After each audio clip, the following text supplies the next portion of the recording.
Well, weather has delayed the start to this final matchup between the Georgia Tech Yellow Jackets and the NC State Wolfpack here in Raleigh, North Carolina. Chris Lehman and Drew Blevins with you on GoPack.com and Wolfpack Sports Television as we get set for the rubber match between these two teams. And Drew, they split a doubleheader yesterday, fairly high scoring. We saw both teams put up a lot of offense. What are we going to see here today? You know, I am actually going to expect a lot of the same. NC State and Georgia Tech have had some troubles offensively, looking at the Yellow Jackets' team batting average for the season being .227, NC State at only .266. So both of these teams are under 300. It's surprising, but nice to see both these teams really just start to get the bats working. And I think you're going to see that carry over today. It's going to be an interesting pitching battle as we've got Mirabella for NC State, Goodrich countering for the Georgia Tech. And overall, I'm expecting another good game. Well, Mirabella in the pitcher's circle, just about ready to go. NC State today in their red bottoms, black tops. NC State in red across the chest, trimmed in white. White numerals trimmed in red on the backs of the jerseys for NC State, along with some red caps. All white uniforms for the Georgia Tech Yellow Jackets today. And now we'll get to the lead-off batter, Samantha Piranunzi, for the Yellow Jackets. She'll lead things off as we get ready to start this one, a .252 average for the junior, who takes the first pitch. That'll be ball one to Piranunzi as we get this one underway. After the delayed start, we are set to go. 1:43 first pitch. Second pitch from Mirabella, upstairs. Piranunzi takes, and it's 2-0. Mirabella has always struggled this season with early control. So I think what you're expecting now is for her to try to rein everything in these early innings and be a whole lot more controlled, calm, and poised as we get into the middle of this ball game. She'll find the strike zone there on pitch number 3, 2-1 count, as that one came right down the middle on the Yellow Jacket center fielder. 2-1 count as Mirabella gets the sign, checks the armband, and fires home. And that one is just a little bit low. 3 balls, 1 strike. Very overcast today. We had some rain come through earlier, but the field in excellent shape. And this one will be fouled off. Full count now for Piranunzi. Yeah, and real kudos to the NC State grounds crew to get out here, make sure the tarp was on and off in good time, making sure there isn't too much puddling of excess water on the field. Really well done by the crew. Mirabella checks the armband, and here comes the payoff pitch. Right down the middle on the inside corner, strike 3 called, and that's a good start for NC State's pitcher because Mirabella got down 2-0 in that count, but Drew, she battles back and gets that first out. It's always nice to see your pitcher having early strikeouts to her resume, and especially there, that's a battling at-bat. She works back into a full count and then sends a very tough pitch to swing at right on the inside portion of the plate, called strike 3. This will bring up Kelsey Chisholm, who watches the first pitch, just low on that outer half of the plate. That's called ball 1. The shortstop coming into this game, a .237 average, has knocked 4 doubles along with 6 doubles along with 3 home runs, and she's brought in 15 runs coming into this game. Takes the second pitch down low, and it's a 2-0 count for Chisholm. Right-handed hitter on the third base side of home. No wind right now as the storm has passed through and left us with a little bit of high pressure behind. The 2-0 fouled off. 2 balls, 1 strike. Good Carolina soak and rainstorm. Pretty common for around this time of year here in Raleigh. And you can take a look around the warning track on this field as that one swung over top of by Chisholm. That'll even the count 2-2. And there are a couple of damp spots, but other than that, this field has drained very well, and you really don't see any problems on the field. 2-2 coming home from Mirabella. That one's high, and we'll have another full count here in just the second batter that Mirabella has faced.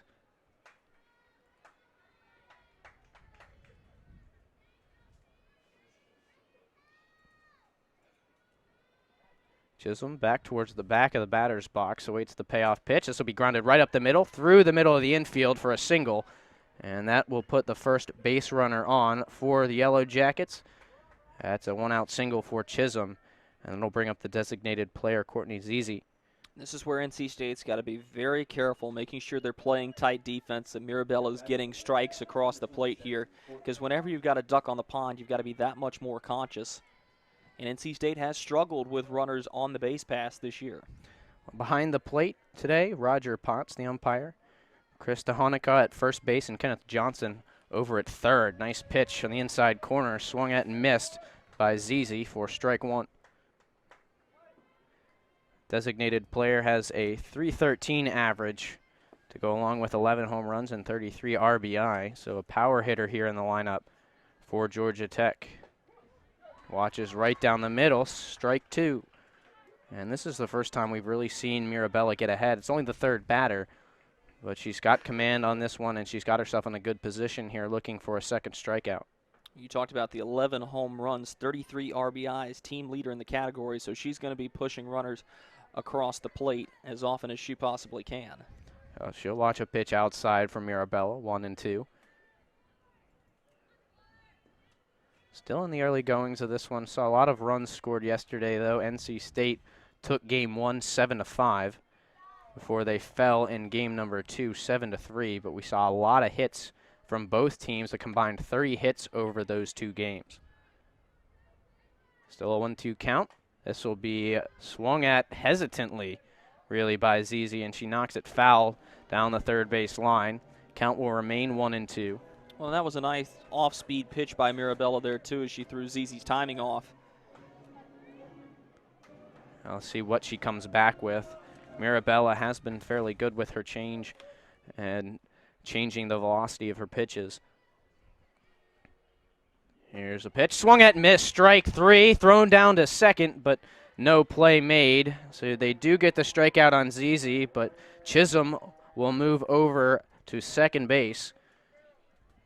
And that puts a runner in scoring position with 2 outs for the Yellow Jackets here in inning number 1. Second strikeout of the inning for Courtney Mirabella.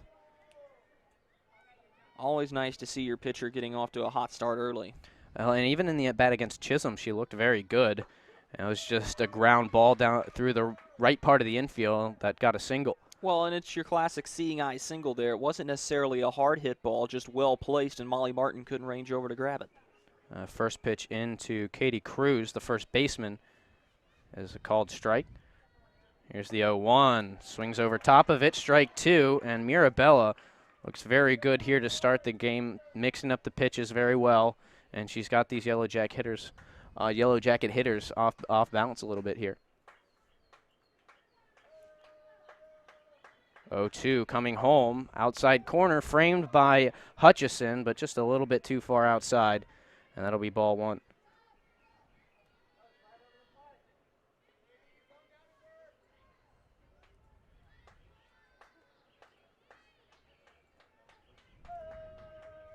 Here comes the 1-2. This will be tapped foul back behind home. But that's another one where it's looked like, Drew, these Georgia Tech hitters not comfortable swinging at all of them. They are doing a good job of the ones that are close, at least getting the contact on them and extending these at bats. As you see that there. The pitches are coming in at the hands below the barrel of the bat, and really it's not allowing anybody to get tight swings on them. Swing and a miss, strike three, and you have 3 strikeouts in the first inning from Courtney Mirabella. She shuts down the Yellow Jackets after a 1-out single from Kelsey Chisholm, and it'll be NC State's turn to come to the plate when we return. We'll see Tyler Ross, Molly Hutchison, and Meredith Burrows when we return here on GoPack.com and Wolfpack Sports Television. No score after half an inning here in Raleigh, North Carolina. Chris Lehman and Drew Blevins here at the Curtis and Jacqueline Dale Softball Stadium on the campus of NC State University as the Georgia Tech Yellow Jackets here in town to take on the NC State Wolfpack in Game 3. And Drew, talk a little bit about the pitching here from Jenna Goodrich as she gets her first appearance here today. She's been a freshman phenom, a little bit of a record that you'd like to forget, but it's not necessarily her fault. She hadn't had a whole lot of offense to back her up at 10-16, 4.69 ERA, 31 appearances now with this one into this ball game, 174.2 innings pitched, and averaging just over a hit per inning. 113 strikeouts on the season, holding opponents to a batting average of .279. Their first pitch home to Tyler Ross is low and away, ball 1. Here's the 1-0, same spot, a little bit closer in, and that catches the corner for strike 1. This is where you got to be very careful if you're Jenna Goodrich, though. These first 5 hitters through the NC State batting order all have excellent power, and you're going to have to be very, very careful dealing with them individually. 1-1 coming home. Nice cut there from Ross. She'll bounce it foul behind home. And that makes it 1-2. And we saw that the other weekend against Boston College in both games 2 and 3. We saw Tyler Ross and then Meredith Burrows in the 3 spot, homer in the first inning. Right now, Ross, though, working behind in the count 1-2. Goodrich comes home, well outside, easy one to take for Ross, and that'll even the count 2-2. In the state batting order, all 3 of their opening 3 hitters double digits in the home run category. And with the exception of Meredith Burrows, who has 38, everybody also has above 40 RBIs. And the 2-2 taken outside as well by Ross. She's worked back to a full count now.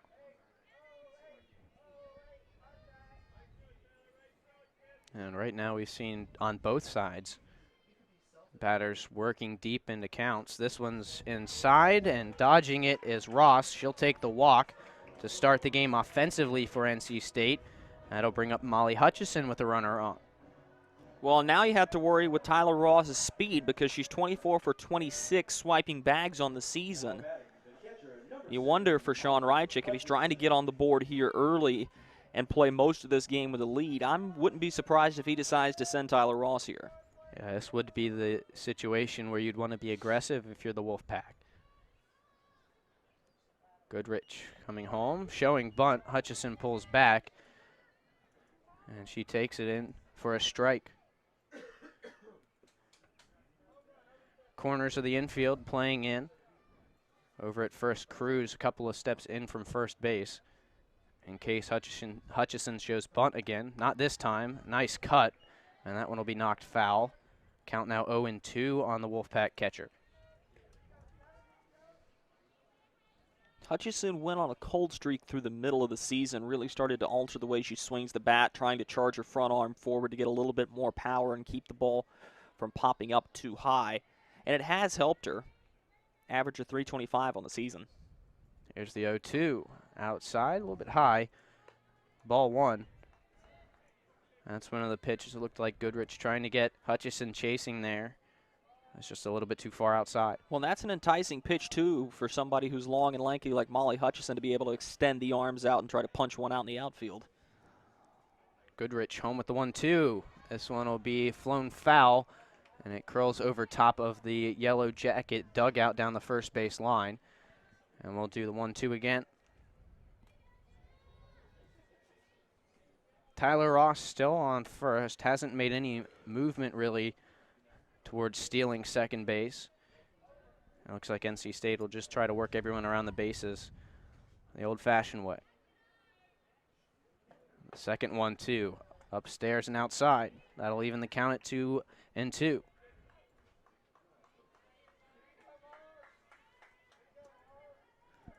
Still a pretty good crowd out here today for the weather we had before the game. Got quite a bit of rain for about an hour. But still a good crowd out here to see the last home game for the Pack softball team. Is charging for second. Tyler Ross gets in there safely. There's that speed you were talking about, Drew. Well, and that makes her 25 for 27 on the year. An aggressive slide, too. She slid extremely late in that charge down to second. I think that slide had a lot to do with her being safe. An excellent throw from Ella Brock back behind home plate, and Ross is just a little too speedy. And Hutchison takes ball 3. That makes it a full count now. Goodrich coming home just outside over top of the chalk on the inside of that batter's box opposite side, but that will be a walk. And though it was a tough one to get, Molly Hutchison does a great job sticking in there and getting those pitches that she could look at. And now NC State with 2 on and no out. That'll bring up Meredith Burrows. Burrows has been very versatile defensively for NC State this year. Left-handed hitter. Here's the first pitch from Goodrich. Down low, ball 1. Goodrich really needs to rein in control here, especially now with Ross in scoring position and Hutchison on first to boot. Tech in bad need of an out here. Here's the 1-0. This will be grounded right to third base, scooped up there by Kavalovich. And then the throw over to first is a double play as Burrows not fast enough, and that was a big play for the Yellow Jackets because NC State was knocking on the door with no outs. Well, and that's just what the doctor ordered for the Ramblin' Wreck. Kovalovich steps up, makes the play, has the presence of mind to realize she's only about a pace away from third base, goes over, touches it, and then fires an excellent, accurate throw over to first to round out the double play. Well, that'll bring up Hannah Summer with 2 outs. Hutchison advanced to second on the double play. First pitch taken for strike 1 by Summer. But you still can't sleep on Hannah Summer. She's got some power in her bat. 7 home runs, 20 RBI so far this year. Nice cut at the pitch on the outer half of the plate, just under the bat. And Summer's quickly down 0-2 in the count. Well, and you see how pitches on the outer third of the plate are so enticing. You want to extend your hands out there, and there that ball just keeps fading away, a little bit of tailspin to it. That's a nice pitch from Goodrich. Here's the 0-2, trying to get Summer chasing. That one broke a little bit too fast, and Summer takes ball 1.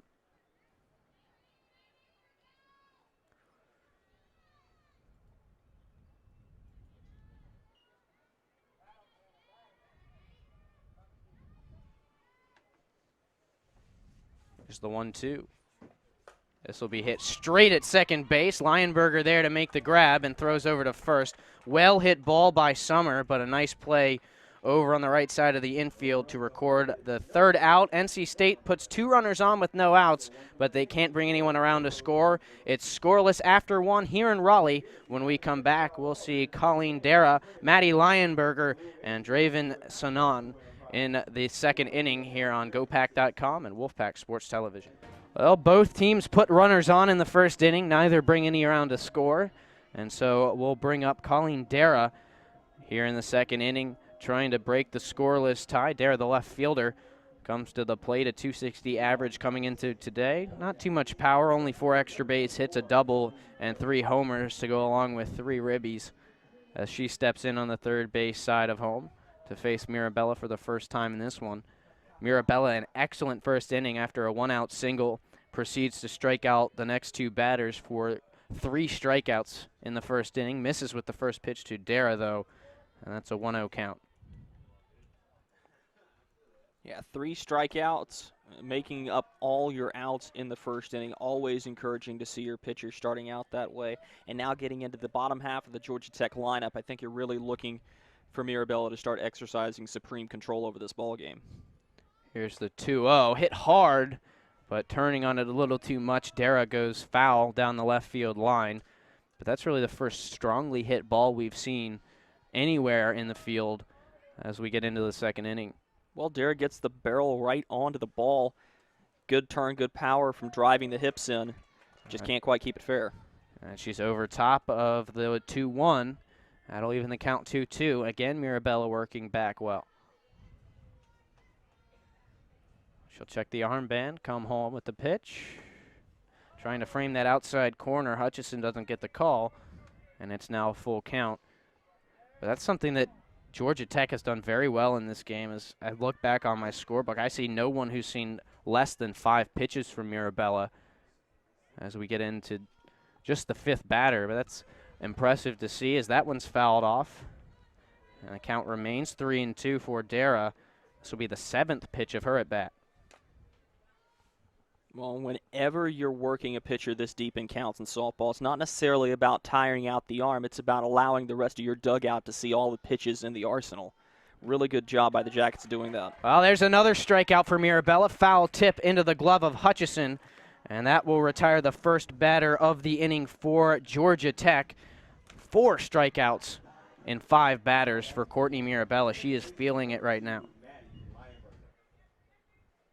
That'll bring up Maddie Lionberger, the 2nd baseman. We heard from her.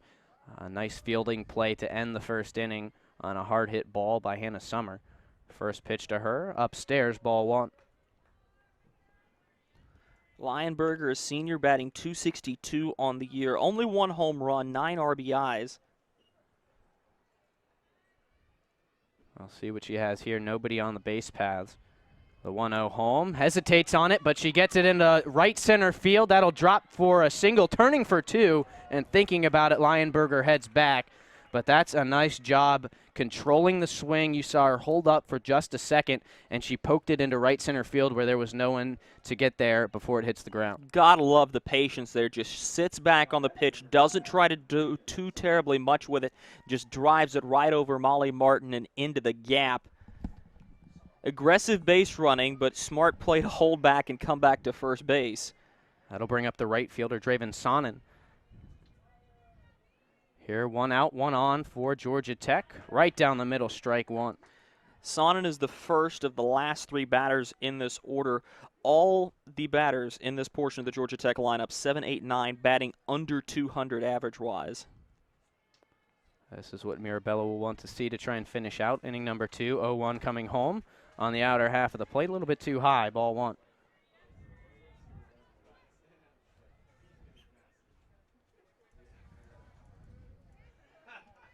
Sonnen on the year, like you said, under 200 at 178, the highest of those bottom 3 batting averages. She does have some power in the bat as she watches the outside corner, strike 2. She's knocked a few extra base hits, 3 doubles, a triple, and a couple of home runs to go along with that. And she's gotten into double digits in RBIs as well with 11. She's going to hit the pitch in the inside corner, strikes out, and a stolen base goes down for Lionberger, who jumps out, gets a good start, and that'll put a runner in scoring position, but another strikeout for Courtney Mirabella. That's 5 of them, and she's got 4 of them swinging, so she's really enticing these batters to take cuts at these pitches. That'll bring up Kaylee Ellerbrock, the catcher. 8th hitter in this lineup, working with a runner in scoring position and 2 outs. Lowest batting average among starters at 161. Only 3 RBIs on the season. And to go with that, 3 doubles. She's a fairly disciplined hitter, though. See what she has here, working 0-1 against Mirabella. Mirabella catches the outer half of the plate. That's strike 2. I think right now the critical key for Mirabella is the fact that she's throwing first and second pitch strikes, and she's not really allowing Georgia Tech to wait her too terribly long into counts unless they're swinging the bat. Looking for strikeout number 6, tipped into the netting by Ellerbrock, and she'll stay alive at 0-2. Ellerbrock, only a freshman back behind the plate.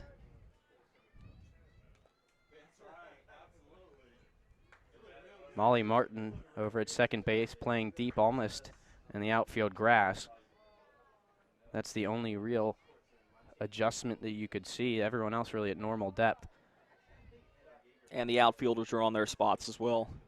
Here's the pitch, hit hard into left field, taking a couple steps in. Tyler Ross makes the grab, and that is out number 3. First out that's not a strikeout for the Wolfpack. Nevertheless, another 4-batter inning for Courtney Mirabella, and she holds for Georgia Tech scoreless through 2 innings. When we come back, NC State tries to open the scoring with Maggie Hawkins, Cheyenne Balzer, and Alyssa Compton here on GoPack.com and Wolfpack Sports Television. NC State coming back to the plate here on GoPack.com and Wolfpack Sports Television. Drew Blevins, Chris Lehman here on GoPack.com here in Curtis and Jack-Landale Softball Stadium. It'll be Maggie Hawkins, the third baseman, to lead off for NC State. She'll step in the right-handed batter's box. Goodrich, after walking the first 2 batters in Ross and Hutchison last inning, looked very good. This will be a hard-hit first pitch that'll bounce right in front of the left fielder, Dara, and that is a 1-pitch single for Hawkins, and she'll put the leadoff batter aboard again for NC State. We'll see if she can be brought around to score. It's another nice swing for Maggie Hawkins, who's gotten very consistent in the way she plays from the plate. Doesn't try to do too much with it. Doesn't try to overpower that ball. Instead, just takes what she's given. Nice short swing, hands in tight, and ropes it out into left field. And so that puts a runner on first for Cheyenne Balzer, the right fielder. A lefty awaits the first pitch, watches it on the outside corner for strike 1. Good pitch by Goodrich. Goes outside, off speed, Balzer really had her timing thrown off there and just sort of looked frozen at the plate. And sometimes that's all it is giving the hitter something they're not expecting. Here's a bunt rolled down, and it'll be stopped as it rolls into foul territory. But not a bad chance for NC State to advance a runner, but Georgia Tech defensively was right on top of it. You saw both corners in Cruz and Kavelovich coming in, and they were right there to grab it, as well as the catcher Ellerbrock. Well, Ellerbrock's throw was right on target, and that would have been dangerously close to another double play, what would have been the second in as many innings. That's an 0-2 count now for Balzer. She'll watch outside on the opposite batter's box. That'll even the count 1-2. Or excuse me, that'll bring the count to 1-2. In the on-deck circle, Alyssa Compton, shortstop for the Wolfpack. She'll get a chance at the plate. This will be hit hard right through the left side of the infield, and that's another single for NC State as Cheyenne Balzer reaches base, and now NC State has runners on first and second. Second time in 2 innings that they've put their first 2 runners or first 2 hitters aboard. Last inning, Ross and Hutchison both walked. We'll see if something similar is in store for this inning as last, as Goodrich locked it down and didn't let NC State really get any good contact. And they're at bats with Meredith Burrows and Hannah Summer. It's almost a carbon copy of what Maggie Hawkins did through the exact same gap and landed about 10 feet short of Hawkins' spot. Here's the first pitch to Compton. Looks like wheel play on as Compton shows bunt and pulls back, takes strike 1. Keep an eye on those corners.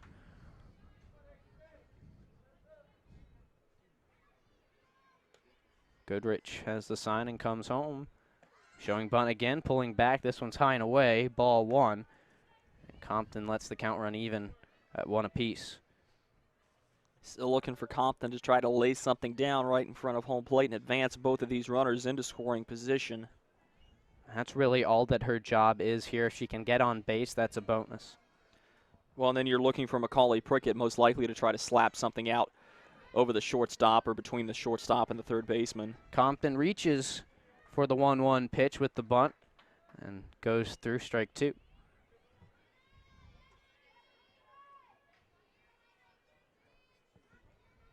Head coach Sean Reichik coaches third base, double checks the count with the home plate umpire Roger Potts, and then gives the signs to his team on the base paths. 1-2 pitch coming home. And it's low and away, as expected. Compton not showing bunt anymore with 2 strikes. Count runs to 2-2. Yeah, and this does change your game plan just a little bit. You do have the corners pinching in, especially Cruz over at first.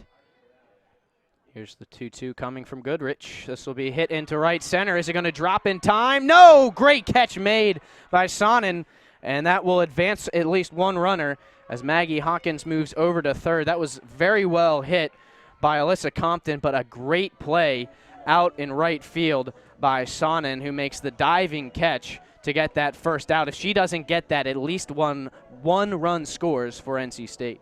That's an excellent catch from Sonnen, who did a good job to track down that ball. Had a beat on it from when it was initially hit, and I think that was the magic in her being able to range over and make that catch. And by the way, I think her height had a little bit to do with that, because that was full extension on the diving catch made. Really an all-around excellent fielding play from Sonnen out there in right. So that brings up Molly Martin, the second baseman, with runners on the corners and 1 out. Deep fly ball here could break open a score. Showing bunt, and that one is bounced off of home plate by Martin. Foul ball, strike 1.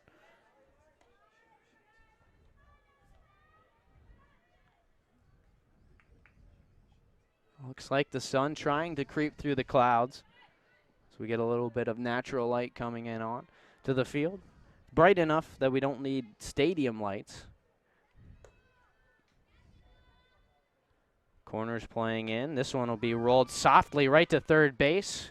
Kavelovich there to grab it. Throws to first, and an excellent play by the Georgia Tech first baseman Cruz to make the grab. And we'll see if this is contested, as Coach Reichik will come out to talk with Chris Tehanika who is the first base umpire. Now he'll confer with Roger Potts, who had a better angle to tell if Cruz came off the bag, and they're going to change the call.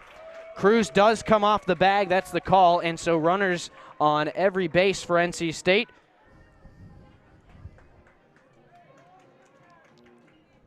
It's a tough one for Georgia Tech to swallow. That's a play that you got to have 100 times out of 100, just a routine ground ball, little play over to first base. That will be ruled an error. And so now Macaulay Prickett at the plate. Chance to put runs on the board for NC State. Takes strike one. Prickett's normally going to be your slap hitter. Typically going to run out toward the front of that box and try to fillet one right out over third and short. Which wouldn't be a bad thing to do right here, especially if it's going to be able to score a run. Here's the 0-1. She reaches for it, rolls it foul down the third base line. That'll be strike two on the center fielder. Getting a little bit brighter still as the sun starts to peek through the clouds. Well, and let it be said that temperature-wise, this is an absolutely gorgeous day. Not too hot, not too cold. A little bit of a breeze blowing from left to right. Here comes the 0-2, well outside. Firing back to third is the catcher, Ellerbrock. Not in time. Hawkins barely getting back safely. Nonetheless, she is safe. Count 1-2 on Prickett. One out, bases loaded for the Pack. Trying to open the scoring here in the bottom of the second. A little bit of wind starting to blow. Out towards right field. Here's the 1-2. Reach for, rolled slowly to third. Throw home, gets the runner. Throw back to third is not in time. So Georgia Tech does get one as Kavelovich gets it back to Ellerbrock at the plate. And the bases will remain loaded, but now two outs for NC State. Heads-up play by Kavelovich to go ahead and come back home, prevents the run from scoring. Good speed on the base paths all around as Prickett hustles down the first. Really wasn't a play there. Balzer most likely the slowest runner out on the base paths, but even she shows good hustle to get to third base and keep this inning rolling. So this is it for NC State. They are not going to be happy with themselves if they can't push a run across here with the bases loaded. Back to the top of the order in Tyler Ross. Here's the first pitch. Off speed, misses outside. Ross walked in her first plate appearance of the ball game. Worked a full count first. Also had a stolen base while she was out on the path. Very dangerous hitter at the plate now, especially with runners on every base. Nice change up there. Gets under the bat of Ross. And she swings out of her shoes on that one. Strike one. Sometimes with these power hitters, you have to realize it's not always about knocking it out of the ballpark. Sometimes it's just about putting it in play. 1-1 coming home is Goodrich. Inside and low. 2 balls, 1 strike. Ross has really shown improvement with her patience at the plate as well. 371 average, but it's also drawn 25 walks on the season, make it 26 after she took the free pass earlier. She'll await the 2-1 from Goodrich. Here's the wind and fire. Hard hit ball into left field. Scooping it off the grass is the left fielder, Dara, and that will end the inning. That's not a bad shot from Ross. It just didn't quite get down. Great play in left field, and we'll head to the third inning, still scoreless between Georgia Tech and NC State. You're watching NC State softball on GoPack.com and Wolfpack Sports Television. Well, Georgia Tech back to the plate for the third time here in this one as these teams try to settle a 3-game set after splitting a doubleheader yesterday. NC State and Georgia Tech playing softball here in Raleigh. Chris Lehman and Drew Blevins on the coverage for Wolfpack Sports Television and GoPack.com, as it'll be Jessica Kavelovich, the third baseman, up first. Couple of great names here at the top of the order in the third inning. Kavelovich takes first pitch strike from Mirabella. Up second in this inning for the Yellow Jackets will be Samantha Pieranunzi, followed by Kelsey Chisholm. Kavelovich showing bunt. She'll pull back. 0-1 comes home, and she'll ground it foul down the third base line. And again, Mirabella ahead in the count 0-2. Well, Chris, you talk about the names, and it can be a real alphabet soup, but I can tell you as broadcasters, it's a whole lot of fun to say these names. Once you get them down. Yeah, exactly. Getting them down is the tough part. 0-2 to Jessica Kovalevich, the third baseman, coming into this game a 169 average. Knocked in 13 runs. It would take a homer as she'll swing and miss at strike three. A three-pitch strikeout for Courtney Mirabella. That is number 6 on the day. She's only recorded 7 outs. Well, the school record is also 18, set by Emily Wyman last year. You take a look at the only game Mirabella pitched yesterday. It was a Game 1 victory. She goes the distance, or rather goes 4 innings for NC State and picks up 3 strikeouts. She's already doubled that here in 2 1/3. And she goes high to Piernunzi, who struck out looking to start the game. And it's a 1-0 count on the center fielder for Georgia Tech here. Well, and Chris, as you mentioned earlier, there's only been 1 out recorded by the NC State defense that hasn't been by a Courtney Mirabella K. And that's a relief on this defense, who has trouble sometimes. This is a high hit ball down the right field line, and it will head over towards the hitting facility and into foul territory. That's what you got to be careful of, that you're keeping your fastballs and anything breaking down low and with enough velocity that you're not allowing any of these batters to turn on it. Mirabella working with a 1-1 count here on Piernunzi. Coming home. On the inside corner, called strike 2. And that's the big thing that we've seen here from Mirabella, at least in this game. I know, Drew, you and I have seen quite a bit of softball here this year, and she's had some trouble finding that inside corner at times. She's finding it right now, and it's working out very well. Here's the 1-2. This will be a hard hit ball into right center. Will it get down? No. At the warning track, making the grab, Cheyenne Balzer. And that will be out number 2. A fly ball into right field. Well hit by Piernunzi, but doesn't find a gap or get over the wall. It's probably the best hit ball that we've seen all day. It's a good solid stroke, just carries a little bit too far with a little bit too much air under it. Good ranging play by Cheyenne Balzer once again to get over toward that block, yes, on the edge of the warning track to make the play.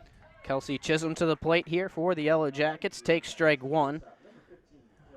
One of 2 Yellow Jacket batters to record a hit. She and Maddie Lionberger picked up singles earlier in this game. Mirabella looking for that outside corner again. Doesn't find it on the second pitch. 1-1.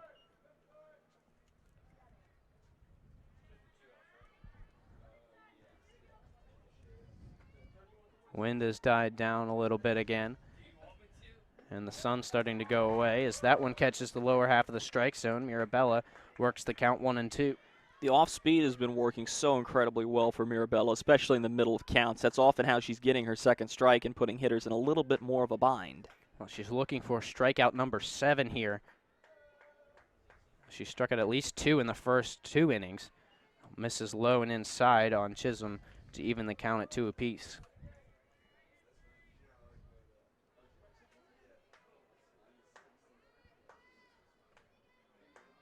Mirabella will check the armband and come home. Misses up and in. Full count now for Chisholm, and this is where she got her single back in the first.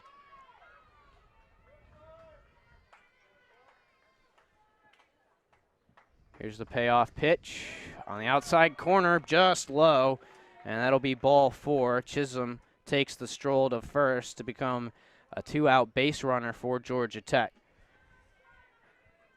That'll bring up Courtney Zizi, the designated player. Struck out in her first at bat.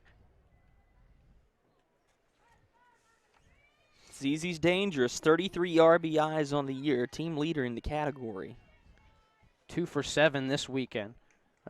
With the strikeout earlier in this game, 2 for 8. She'll turn on the first pitch and line it foul over towards the NC State dugout. Strike 1. Nice kick save over there by one of the NC State assistant coaches.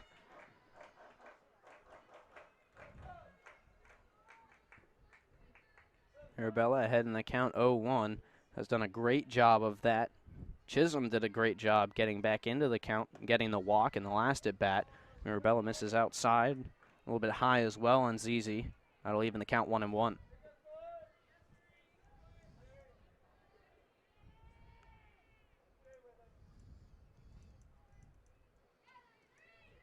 Burner on first in Chisholm. Waiting the pitch. This is inside, and that gets Zizi swinging. as that one rose a little bit on her. And you could tell after the swing she was a little bit upset with herself at that one. But that was a pretty good pitch from Mirabella. Yeah, if you're able to get the batters to swing on anything high and inside with that much speed on it, typically you're going to have a strike. But ZZ rightfully a little bit angered with herself. Well, she'll get a piece of this one on the inside part of the plate, and she pops it straight up and foul over top of the netting behind home. Count remains 1-2.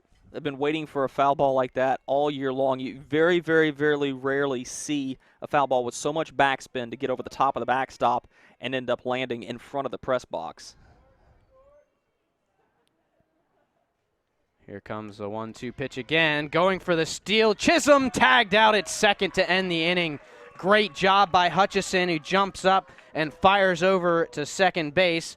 Caught stealing. Chisholm will end the inning there. No score still through 2.5. When we return, NC State will send Molly Hutchison, Meredith Burrows, and Hannah Summer to the dish in the bottom of the third. This is NC State softball on GoPack.com and Wolfpack Sports Television.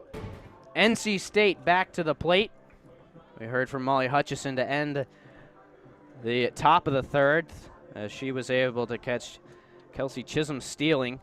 And now she'll come to the plate. Walked back in the first inning. That was her only plate appearance.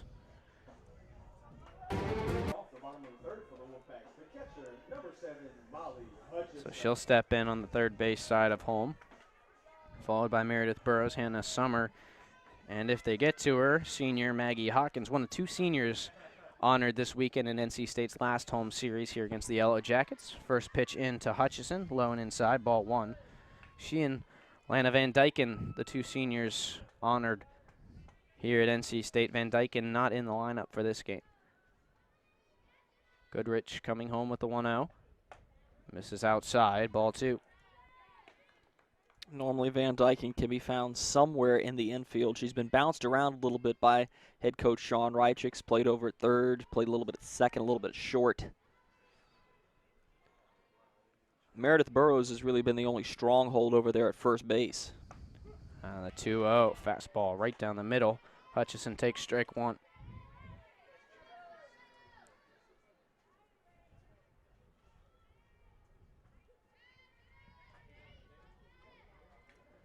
And the sky continues to brighten as clouds move on. 2-1 home. Off-speed pitch, drops below the strike zone. 3-1 here for Hutchison. She's going to see something here likely that she can hit. This could be an interesting pitch here as the juniors knocked 10 home runs already this year. Here's the 3-1. Hit hard down the right field line. It's not going to stay fair long enough. And it will head foul down the right field side. That'll run the count full, 3-2. It was a good raw power swing, just couldn't turn her wrists on it quickly enough. And if she had turned on that one, it'd probably still be flying. Goodrich coming home, fifth pitch of the at-bat. This will be hit strongly to first base on one hop. Cruz grabs it and steps on first. And that is the first out of the inning. You wonder, is that Goodrich's velocity or is that Hutchison just a little bit slow on the swing? On both of those last two offers, leaves the hands a little bit too far open, and that's why you're seeing it spray to the opposite side, and she's normally not an opposite-way power hitter. So now Meredith Burrows comes to the plate. Nobody on, one out. First pitch outside to the left-handed hitter, ball one. But we talked a little bit about Burrows and her versatility. You mentioned her as a mainstay at first. She also had to do some time in the pitcher's circle when NC State needed some help there. Yeah, right there in the middle of the season when Brittany Nimmo went out of the rotation. Courtney Mirabella was going through her own personal cold streak, and Meredith Burrows came in and in some cases filled in quite nicely once she got her feet under her over in the pitcher's circle. She'll watch another pitch outside, 2-0 now. Maggie Hawkins also had to do some work from the stripe.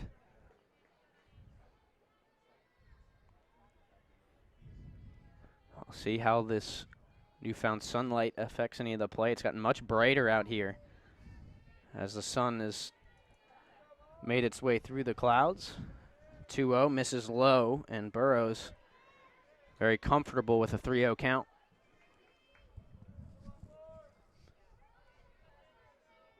Wouldn't imagine she'd have the green light here, but she might. Sean Reichik very aggressive when it comes to batting. This one just misses the outside corner on Burrows, and she'll take a 4-pitch walk and become a 1-out base runner as Hannah Summer will step to the plate. Good patience by Burrows, doesn't try to force anything. Some of those are very close pitches right around the plate area, difficult to hold up on. Burrows, good eye from the plate. She's just drawn her 30th walk of the season. NC State as a team has already drawn 3 today through the first 2 and 3rd innings at the plate. First pitch to Summer. She'll watch outside, ball 1. It's the 5th straight ball thrown by Goodrich, and good job by Ella Brock to go ahead and head out into the pitcher circle, have a conversation here with the hurler. Make sure to come back to the plate where you've got the pitcher settled down. Understanding it's only 1 base runner in a 1-out situation, not even in scoring position, and absolutely no reason for panic here for Georgia Tech. Well, this battery has done a very good job for Georgia Tech, especially considering the fact that you're looking at 2 freshmen. Here's the 1-0. Change up over the plate, strike 1. That's the pitch that Goodrich needed. You just spin one in there, kind of curls back in from inner third to middle third. Breaks the 5-ball streak. Here's the 1-1 pitch. That one stays outside. Summer thought about it for a second, and it just got too far out. She holds up, and it's now 2-1. Summer has drawn 29 walks on the year, and until Burrows just drew her 30th, that was tied for the team lead. Here comes the 2-1. Over the plate, hefty cut. Comes up empty for Summer. It'll even the count 2-2. It's a good attacking pitch after you leave one outside, come back toward the inner third. Good velocity on that pitch. You take a look at how this game's trended for NC State. When they get runners on, they've really struggled, as this will be popped up into foul territory over by the Georgia Tech dugout, just a little bit too far and out of the reach of Cruz as it bounces up on top of the dugout for the Yellow Jackets. That'll keep Summer alive with the 2-2 count.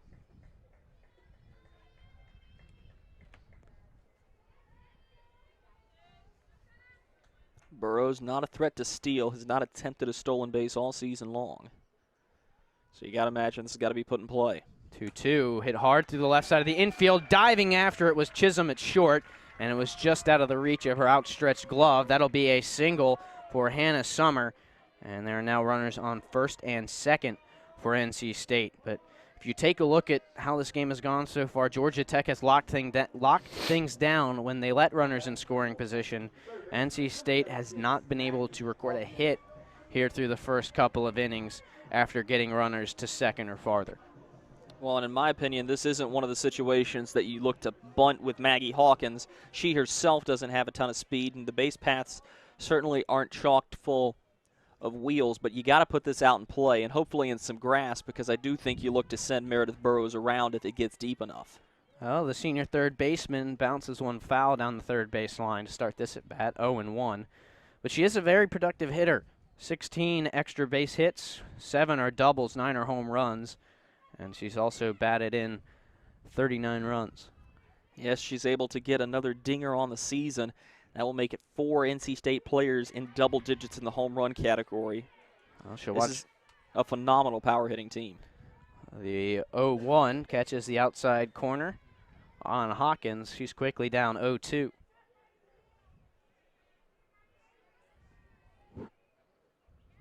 Goodrich has the sign.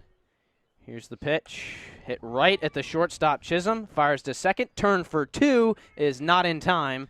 And that'll put runners on the corner for NC State as Hawkins is able to run out and avoid the double play. She'll reach on the fielder's choice. Meredith Burrows moves over to third. Hannah Summer out at second. Second time in as many innings that NC State has a runner standing only 60 feet from home. And now it's going to fall on Cheyenne Balzer to try to drive in Meredith Burrows. And she did single in her first at bat. Here's her second chance to see Goodrich. This one gets away from Ellerbrock at the plate. Coming home, sliding in safely is Burrows, and that's the first run of the game. That'll go down as a passed ball that allows Meredith Burrows to come home, and NC State takes the lead. That's a tough one. Ellerbrock has it skip away from her. Just has enough spin that it sort of carves a path in the dirt as it keeps working back toward the backstop. Just slow enough that Burrows is able to get a good jump on it and slides in under the tag. Hawkins moves over to second, so still a runner in scoring position for Balzer. 1-0 count inside, and that'll run the count to 2-0.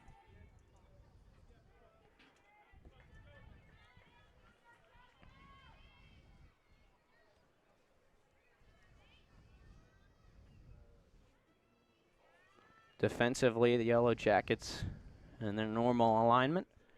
Here's the 1-1. Check swing. Balzer watches low. It's now 3-0. And Goodrich looking to avoid her second 4-pitch walk in this inning. The last 4-pitch walk was Burrows, who just came home to score.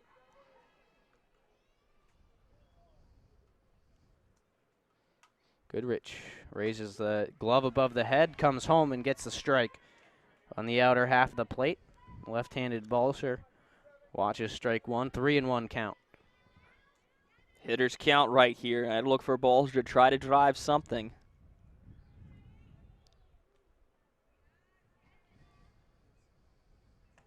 Goodrich home, misses upstairs. That's ball 4. And that'll send Balzer over to first base. Runners on first and second now for NC State with 2 outs. And it brings up Alyssa Compton, who hit a pretty good ball out into right field. But if it weren't for Draven Sonnen out in right field, she probably would have had at least 1 base on that hit. Here's the first pitch on the inner half, called strike 1. Good pitch from Goodrich. See if Compton's able to keep the hands back and drive the hips forward here. Here comes the 0-1. That one's low, picked out of the dirt by Ellerbrock. That'll even the count 1-1. NC State, though, would like to bring in a couple of more runs right now. They've stranded 4 runners in the first 2 innings, and they've got 2 on here. 1-1 coming home, well outside. That'll be ball 2.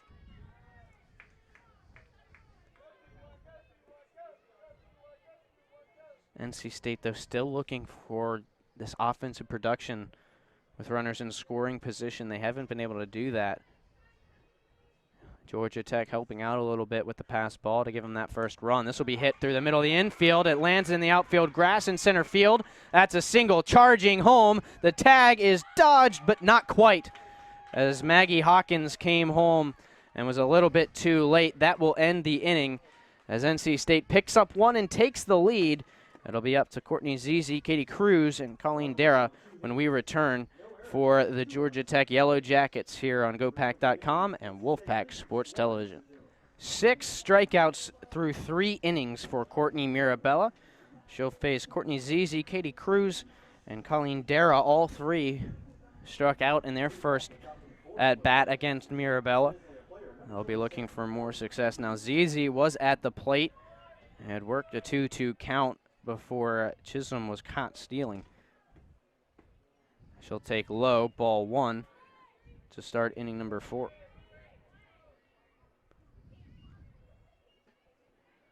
Wind blowing out towards right field right now.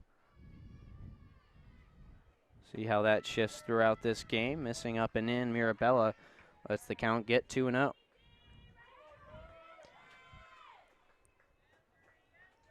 Georgia Tech here only down a run, in a good position to try to answer through the heart of the order at 3-4-5.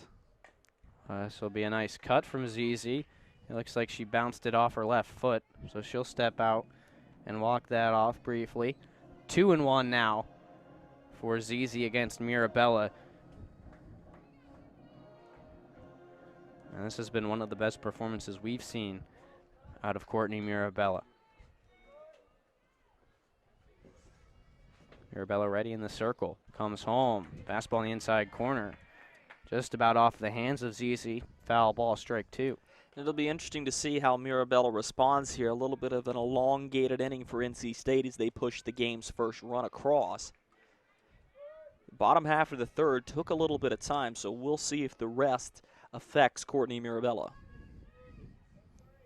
Looking here with 2 strikes, get strikeout number 7, and she gets it. Looking at the fastball, ZZ goes down looking, her second K of the day. 7 strikeouts now for Courtney Mirabella. Mirabella dominant to say the least. Field has only had to make 2 defensive outs. That'll bring up Katie Cruz, another strikeout victim of Mirabella today. She'll watch ball 1 on the first pitch.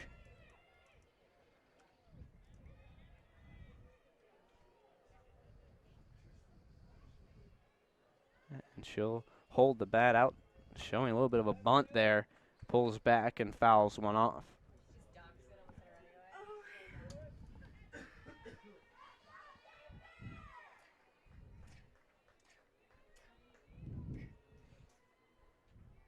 See if she goes to the off speed again to try to get this second strike in the counter.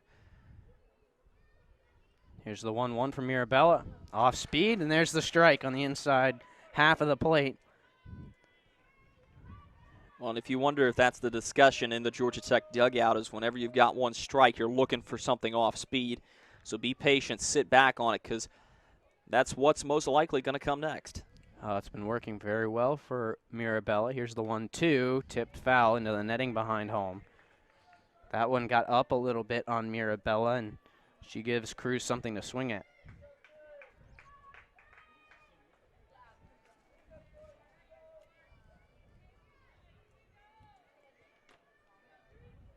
So Cruz will set up again.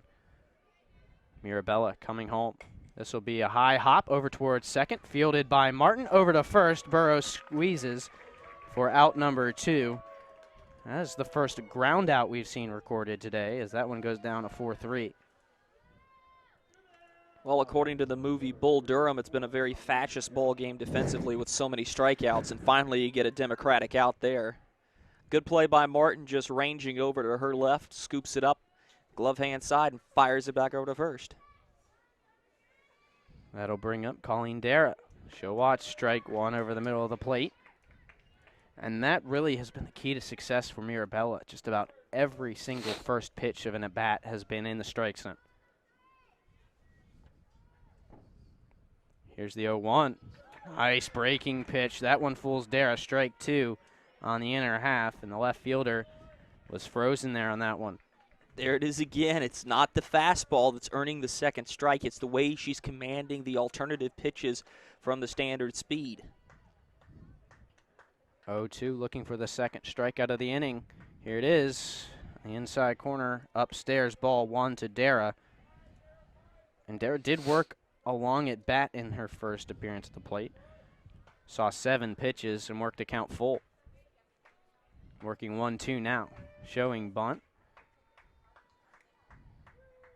Mirabella has the sign, comes home. Pulling back, Dara swings and misses. That's strike 3, second strikeout of the inning, 8th of the day for Courtney Mirabella. She shuts out Georgia Tech through 4 innings. NC State back to the plate with Molly Martin, Macaulay Prickett, and Tyler Ross in the bottom of the 4th when we return with more NC State softball on GoPack.com and Wolfpack Sports Television. NC State and Courtney Mirabella work a 1-2-3 inning in the top half, and now we'll get to the home half with Molly Martin coming to the plate, reached on a throwing error by Kavelovich, the third baseman, back in inning number 2. So she'll step in, a right-handed hitter here to start NC State's portion of the 4th. First pitch from Goodrich, inside ball 1. I think for NC State now it's going to be about capitalizing when they get ducks out on the pond.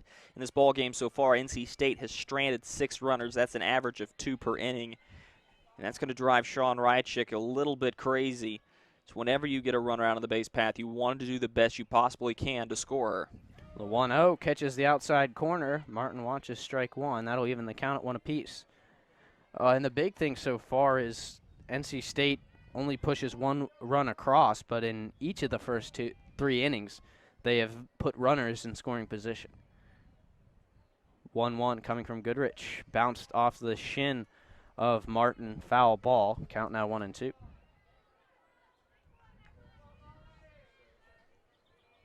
Macaulay Prickett, the center fielder, waits in the on-deck circle. Tyler Ross will also come back to the plate here in the fourth.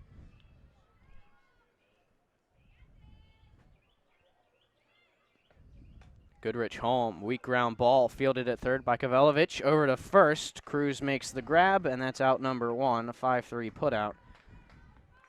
It's a ground ball right there on the chalk. Kavelovich comes over, scoops it up easily.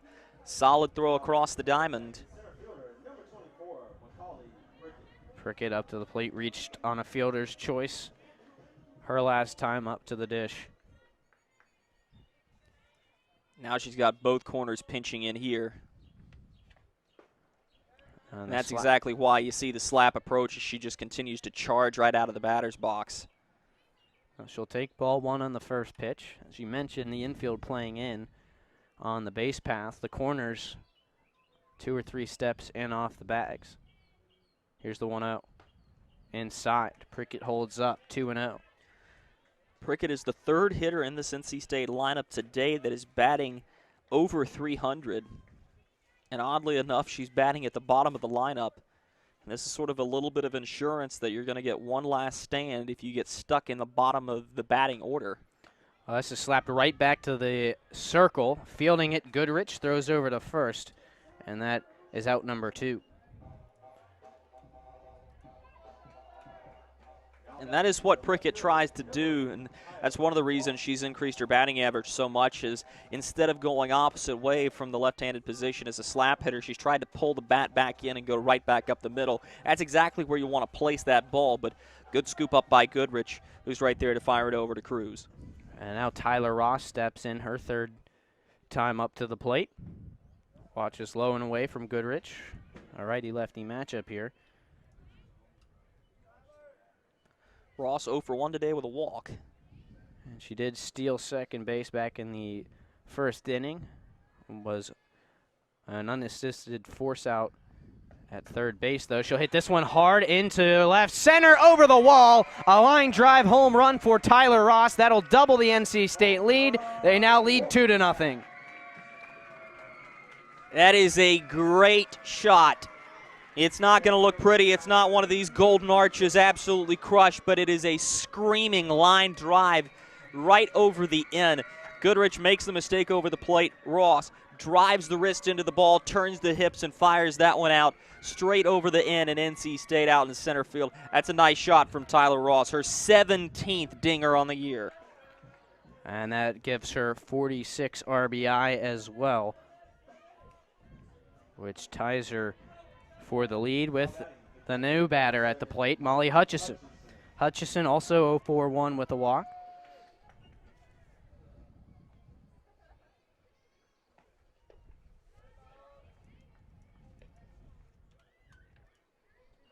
Hutchison grounded out over to first as Cruz made the play unassisted last inning. 1-0 count for the catcher.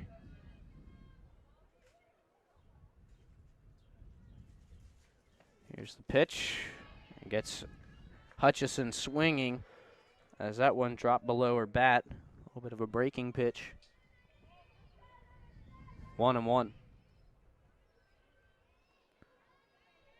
Still a little bit of a lazy breeze blowing out on the field. This one's right over the middle of the plate. Grounded under the glove of the shortstop, Chisholm. And that will go down as, I believe, a single. Yep, they're going to score that as a single. Chisholm did have to range a little bit over in toward the bag and just got right under her glove. Sharply hit ball from a Hutchison and a good hustle to get down the line. So two out hits for NC State. One of them a home run by Ross to give NC State a 2-0 lead, and now a single puts Hutchison on first as Meredith Burrows comes to the plate. Goodrich coming home on the inner half of the plate, but low, ball 1.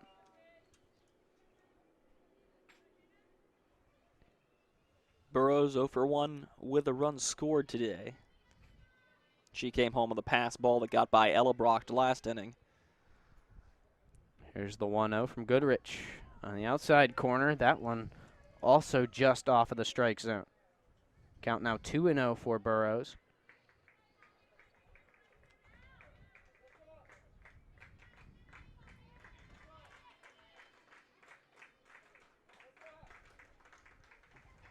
Goodrich on the outside corner. This one catches it. Count now 2-1. We'll have an interesting dynamic introduced here. We talked about it a little bit. The sun's peaked out. Now we see more of that blue sky behind the clouds. And we'll see how the shifting shadows on the field affect play as the ball gets put in play. Another pitch low and away from Goodrich. Hitters count 3-1 for Burrows now. She's got Hutchison on first base. She'll try to start working her around here with 2 outs. Goodrich home with a 3-1. Reached for and poked foul down the left field line by Burrows. That'll run the count full. Good swing at it by Burrows, but once again leaving the bat head just a little bit too far open, and it sprays itself foul opposite way.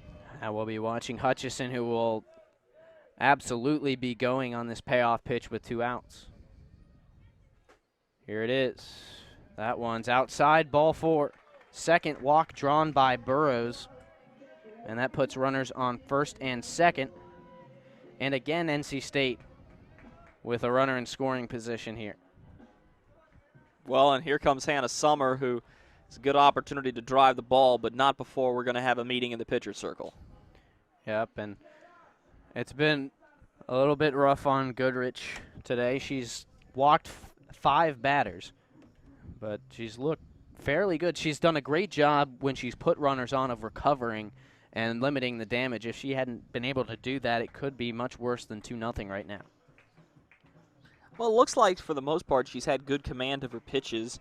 Hasn't been as dominant strikeout-wise. NC State's done a good job of putting the ball in play, but she's had a lot of good help from her fielding back behind her. Only 1 error committed by Georgia Tech today. And that was a throwing error, not a fielding error. Well, Hannah Summer will step up now. Singled in her last at-bat last inning. And the sun comes out, and that'll brighten the field for this at-bat. First pitch to Summer. Just missed the outside corner. Hannah lays off, ball 1. Summer 1 for 2 with a single last inning.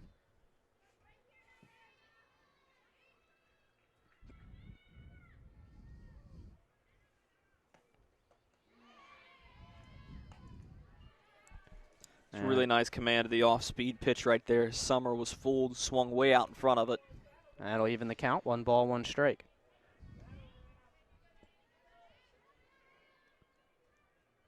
Here comes the 1-1 from Goodrich. Over the plate, ground ball to third. Kovalovich has it, steps on third, and that will end the inning. NC State gets a run on the homer from Tyler Ross, but they'll strand 2 as we head to the 5th inning. NC State leads Georgia Tech here 2-0. We'll have more NC State softball when we return on GoPack.com and Wolfpack Sports Television. Well, it'll be Maddie Lionberger, Draven Sonnen, and Kaylee Ellerbrock for the Georgia Tech Yellow Jackets here in the top of the 5th. They trail NC State by a score of 2-0. Chris Lehman, Drew Blevins here on GoPack.com and Wolfpack Sports Television. NC State with runs in the last 2 innings. That is the only scoring that we've seen so far. Lionberger will step in, one of just 2 Yellow Jackets with a hit here in this game. She singled back in the 2nd inning. She'll take low and away, ball 1 here to start this at bat. She's also one of just 3 hitters who have not struck out against Mirabella here. This won't be a strikeout, but it's a line out right to second base. And there to make the grab is Molly Martin. That'll be out number 1 here in the 5th. It's a well-hit ball, unfortunately for Georgia Tech. That's right at Molly Martin. Has to bend her knees just a little bit to get down to make that play. Solid fielding. Now the right fielder, Draven Sonnen, up to the plate, struck out swinging in her only trip to the dish. She'll hit a high fly ball that fades foul down the first base line. We do have a little bit of action over in Georgia Tech's bullpen as well, as it looks like Morgan Taylor, left-handed senior, warming up. Harley Hubbard also getting herself loose in the state bullpen, it looks like. Very early in her warm-up, though, still stretching over there down the third base line. 0-1 pitch to Sonnen, misses outside, ball one. Well, the way Courtney Mirabella's been pitching this ball game, Hubbard might not be needed. They'll keep her loose. We've seen a couple of times where Mirabella in strong outings, it seems like she doesn't quite have the gas to get through the entire game. She has completed 14 games this season, though, for NC State. Catches the outer half of the plate to run the count to 1-2.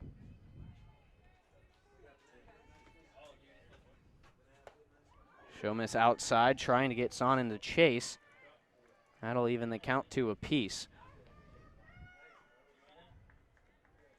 8 strikeouts on the day for Mirabella.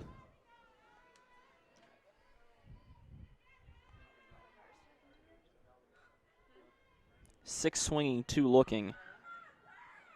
She will finally get the sign come home. This is popped straight up. Right under it is Hutchison, just to the left of home plate. She makes the snag, and that is out number 2, as now Mirabella has retired the last 4 batters in order. Went 1, 2, 3, excuse me, 5 batters. She went 1, 2, 3 back in the 4th. The last hit for Georgia Tech came all the way back in the 2nd inning.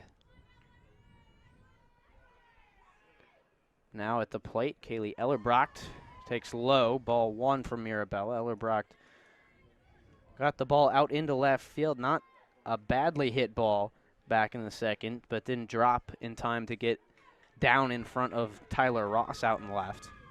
1-0 count now. Nice cut over top of a fastball. That'll even the count 1-1. Jessica Kovalovich in the on-deck circle. Also a strikeout victim of Mirabella today in her only appearance. That's when you know a pitcher's having a good day, when this is just the 2nd time she's seen some hitters. There's a hit for Ellerbrocht as she pokes that one through the left side of the infield. A 2-out single for the catcher, and that puts a runner on. Tying run coming to the plate here. It's the bottom of the order, Kovalovich, but seeing eye single right there, and sometimes just putting the ball in play, you can get fortunate and you just put it in the right spot. It's right in that Tony Gwynn 5.5 hole. Kovalovich will show bunt. Pulls back. Here's the pitch. Fastball looked like maybe slipped a little bit out of Mirabella's hands. Below the strike zone, ball 1.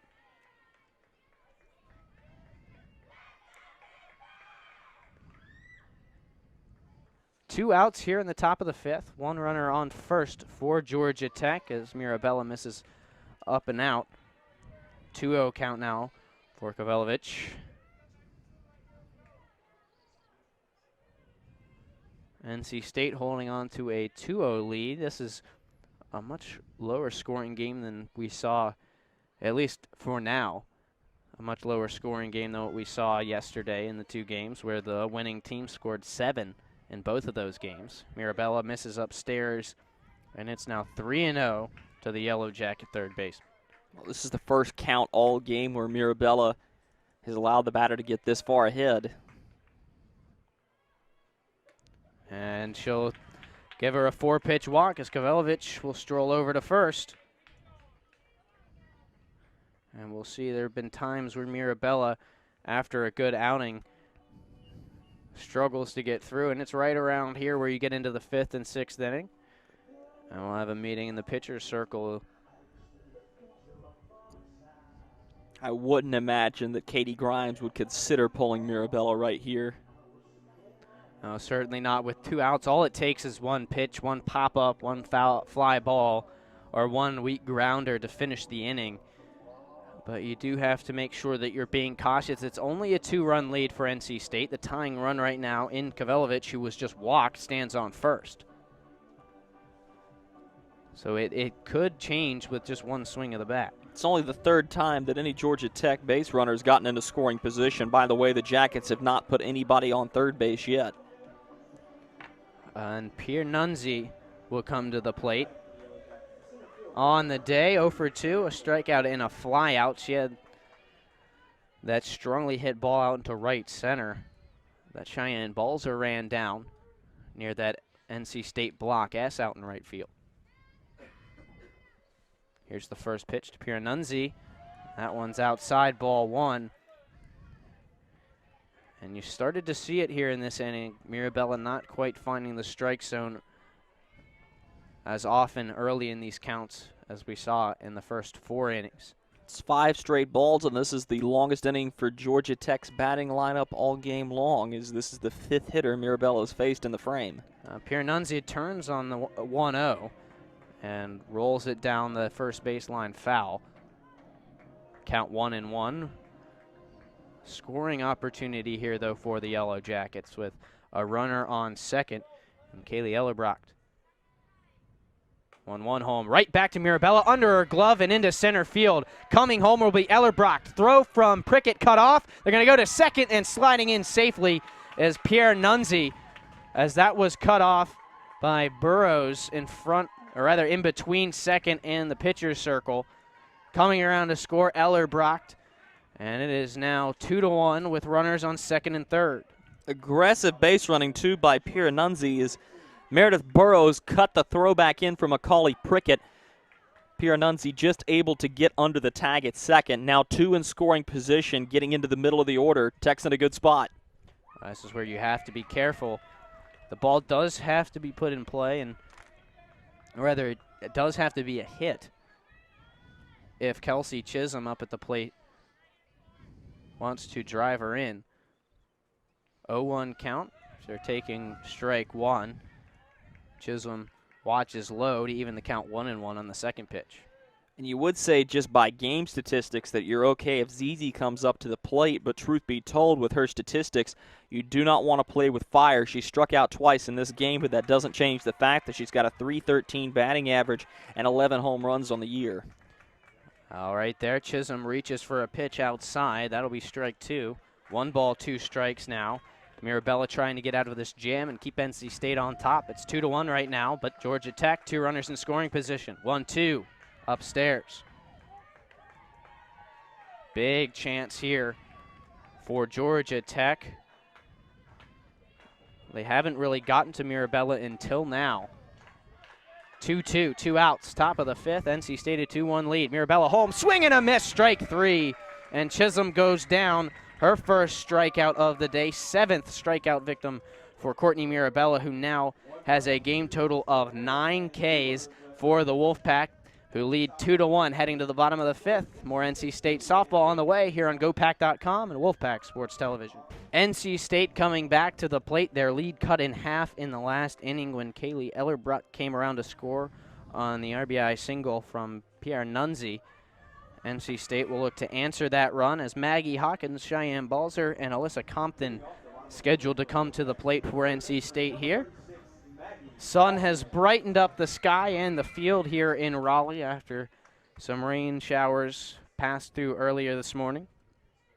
Great job by the NC State grounds crew to get the field in playing condition for this one. We started right around 1:45. First pitch turned on and rolled foul down the first base line by Hawkins, who is 1 for 2. Reached on a fielder's choice back in the third, also singled, and would be thrown out at home in the second. Second time in as many series NC State has been delayed starting.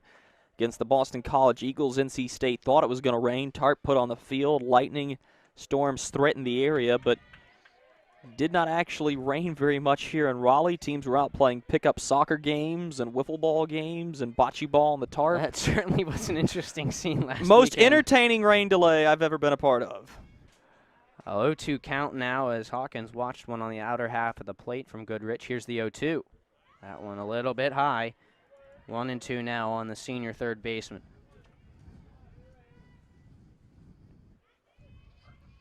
Still a weak breeze. As the Flags shrugging on their poles out in right field. Here's the 1-2, high fly ball into right field. That one will stay within the field though. And under it is Sonnen to make the catch. And that's out number 1 here in the 5th for NC State. Good swing by Hawkins, just a little too far under it. Didn't miss it by much. As a couple of trots back for Sonnen to be able to get under that ball. A little bit more of a difficult play as the tree shadows are starting to creep into right field just a little bit to make sight difficult. Cheyenne Balzer's had a nice day at the plate, a walk and a single, and her 2 trips to the dish. Watches an off-speed pitch down the middle, strike 1. Well, after Morgan Taylor was warming up last half inning, she's taken a seat, and Goodrich has done a good job here in the bottom of the 5th so far. This one will be rolled to second. On 2 hops, fielded by Lionberger over to first. That's out number 2. Routine play on a routine ground ball. Lionberger's made it look very easy over at second base. Consistent fielder, getting down on the ball. And of course, always important, accurate throws. Well, now it looks like head coach Sean Reichek calls quick time to talk to the hitter, Alyssa Compton, coming to the plate. What is he telling Alyssa right now? I think that it's just you got to be patient and put the ball in play. Buy your defense and your pitcher a little bit of time. It's an extended conversation down in the third base coach's box. Compton today, 1 for 2, singled in her last at bat back in the 3rd. Flew out to right field with that strong fly ball into right center. Diving grab made by Sonnen to save that hit. Well, and Roger Potts is going to come break this meeting up. Now Compton will make her way over to the batter's box. Right-handed hitter on the third base side of home. Compton, not much of a power hitter. 4 doubles, 1 triple, no dingers. Here's the first pitch from Goodrich. Compton shows bunt, pulls back, and takes strike 1. It's a nice pitch. Goodrich has really settled in ever since the last couple of innings. Still not dominating strikeout-wise, but it's allowing her defense to make plays behind her. Oh, she'll slice this one into right center. Easily under it was Sonnen to make the grab and end the inning. 1-2-3 go the Wolfpack in the bottom of the 5th. They still lead it 2-1. When we come back, we'll see Courtney Zizi, Katie Cruz, and Colleen Dara up to the plate for the Yellow Jackets in the top of the 6th here on GoPack.com and Wolfpack Sports Television. Welcome back to Curtis and Jack Lindell Softball Stadium. The NC State Wolfpack hold a 2-1 advantage as we head to the 6th inning over the Georgia Tech Yellow Jackets. Chris Lehman, Drew Blevins here on Wolfpack Sports Television at GoPack.com. And Drew, new pitcher in here for the Wolfpack. New pitcher is Harley Hubbard coming into the ball game. He's been a little bit inconsistent, perhaps even erratic at times. But overall, as the season has gone on, has really settled into pitching these final couple of innings, 5, 6, and 7. Which has been a nice little backup plan if Courtney Mirabella hasn't been able to go the distance. And then, of course, Brittany Nimmo is at disposal should she be needed. Mirabella in line right now for the win. 5 innings, 1 earned run on 4 hits, 2 walks to 9 strikeouts. Excellent day as the 0-1 from Hubbard misses upstairs 1-1 to Courtney Zizi, who struck out in both of her trips to the plate. Now, she was up in the 3rd inning, didn't finish her at bat after Chisholm was caught stealing to end the inning. Reaches for a pitch, not quite far enough. Zizi down 1-2 now. Well, you want to know what makes Harley Hubbard such an asset to the pitching staff. It's the fact that she brings so much velocity on her fastball. If she can place it well, it's nearly unhittable. She'll miss up and out on the 1-2. That'll even it 2-2 to Zizi. Georgia Tech down to their last 6 outs here, and they'll need a run to extend this one. Hubbard delivers the 2-2, fouled straight back into the netting. just a little bit behind it was ZZ, but that's pretty good contact there for that fastball. When you wonder when does Hubbard try to break one off, maybe go a little bit of off speed here, throwing off ZZ's timing, does she continue to attack? Hubbard will check the armband. Here comes the pitch. That one's tipped foul.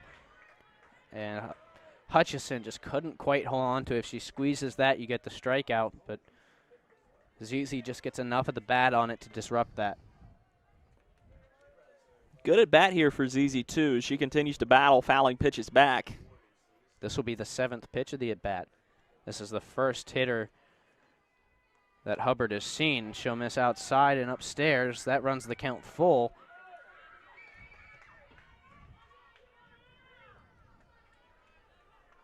And if you're NC State and Harley Hubbard, you don't want to put the leadoff batter on the bases. Especially when anybody represents tying run. And the payoff pitch popped up over the press box behind home. That's the 3rd 2-pitch foul ball we've seen from ZZ. 9th pitch of the at-bat coming. This is a lot of pitches to throw to one hitter. Payoff part 2. Tipped foul again. A lot of speed on that too, and that's where you wanted to put it if you were Hubbard. It just wasn't quite enough outside as ZZ gets just a nick on it. 3rd payoff pitch coming. Hubbard has the sign. Looks at the armband, now comes home. Turned on, fouled again over the press box towards the third base side. And this is an excellent, excellent at bat so far from ZZ. She battled back from down in the count, and now she's staying alive. Hubbard continues to hit the strike zone, which is forcing her to swing. And you really can't fault either side, and a little bit of a stalemate here. 5 2-pitch foul balls now. Yeah, but Chris, this at bat could dictate the rest of the way this ball game goes. Here it is again. This one's hit hard, and it is going to curl foul off the bat. It was a little bit scary, but just turning on it a little too much was ZZ.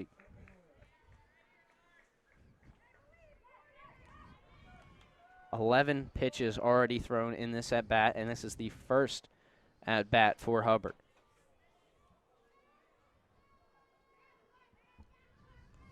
Here it is. Check swing in the dirt. They're going to appeal down to first base, and the first base umpire, Chris Tahanika, says that she didn't go around. That's ball 4.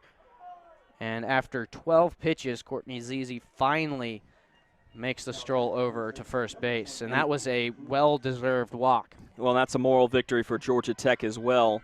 You work a pitcher that long, you expect maybe a mistake. Hubbard didn't miss by much there, just throws it below the kneecaps, and that was an enticing pitch. ZZ wanted to swing at it, but just does hold up behind the plate. Laying down the bunt is Cruz. Throw over to first is offline. That'll send the runner to third. Courtney ZZ now at third base. Runners on the corners.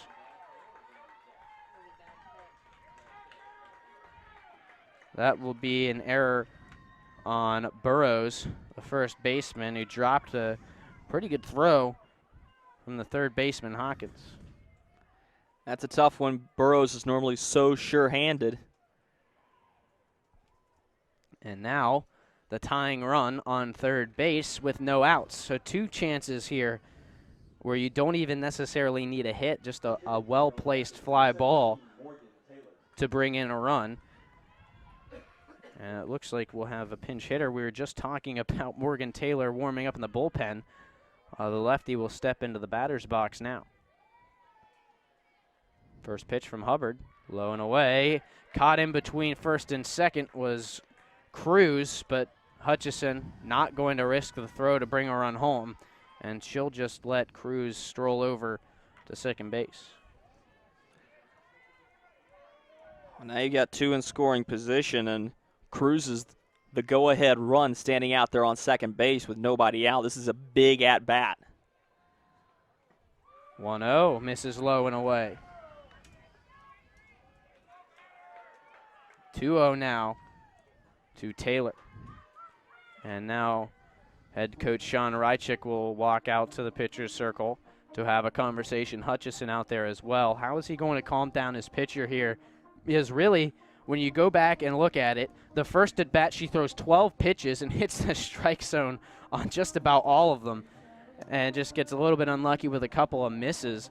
And so you really can't fault her too much on that walk. And then after that, it's an error on Meredith Burrows, who drops the throw from third baseman Hawkins that allows the runner in Cruz to reach, and then moving ZZ over to third. So most of this really isn't Hutchison's fault. No, without a doubt, most of this does not go on the battery. I think what you have to do is you have to tell your pitchers, very strategic, keep everything low. Don't allow anything high in the zone to be driven out deep and into the grass, or else you're for sure going to yield at least one run. And the leading run on second base now in the form of Katie Cruz. As this one's low and outside again, just barely picked up by Hutchison. If that gets by, this game is tied. Great play by the catcher for NC State. 3-0 count now to Morgan Taylor. When you got to be careful here, too, because Lionberger's 1 for 2 on the day, and she's on deck. There is a free base open, though. This one catches the inside corner. That'll be strike one, 3-1. Taylor standing in very tight on that one.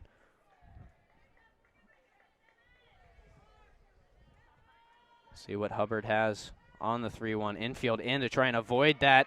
And there's a bloop single. That'll bring in a run. As coming home is Courtney Zizi, caught between first and second as Taylor. She'll run over to second on the throw as NC State's, Molly Martin went back over towards third base with that one. Everybody's safe. Runners still on second and third. And now we'll have a pinch runner as Colleen Dara comes back on. Taylor will stroll off with the RBI single. Well, Taylor does the job that she was called in to do with a little bit of added smart base running to get over to second base as well on the throw. Nearly got herself caught in a pickle. Molly Martin opts to turn it back to third, trying to get the lead runner. And barring a home run, that was about the worst thing that NC State could have happen. Same situation, except now you're locked in a tie ball game, 2 in scoring position, the only force out at first base. And Maddie Lionberger up, as you mentioned. She's got a hit today. And the first pitch from Hubbard missed low and away, ball 1. And it looks like Coach Rychik making a change as he talks to Roger Potts, the home plate umpire. And now he'll walk out to Harley Hubbard. And this will be it for Harley Hubbard as she walks off. Unable to record an out, although she pitched fairly well in the first few at-bats. Threw 12 pitches before walking Courtney Zizi. An error on first baseman Burrows allowed the next batter, Cruz, to reach. And then a single by Morgan Taylor brought in the tying run.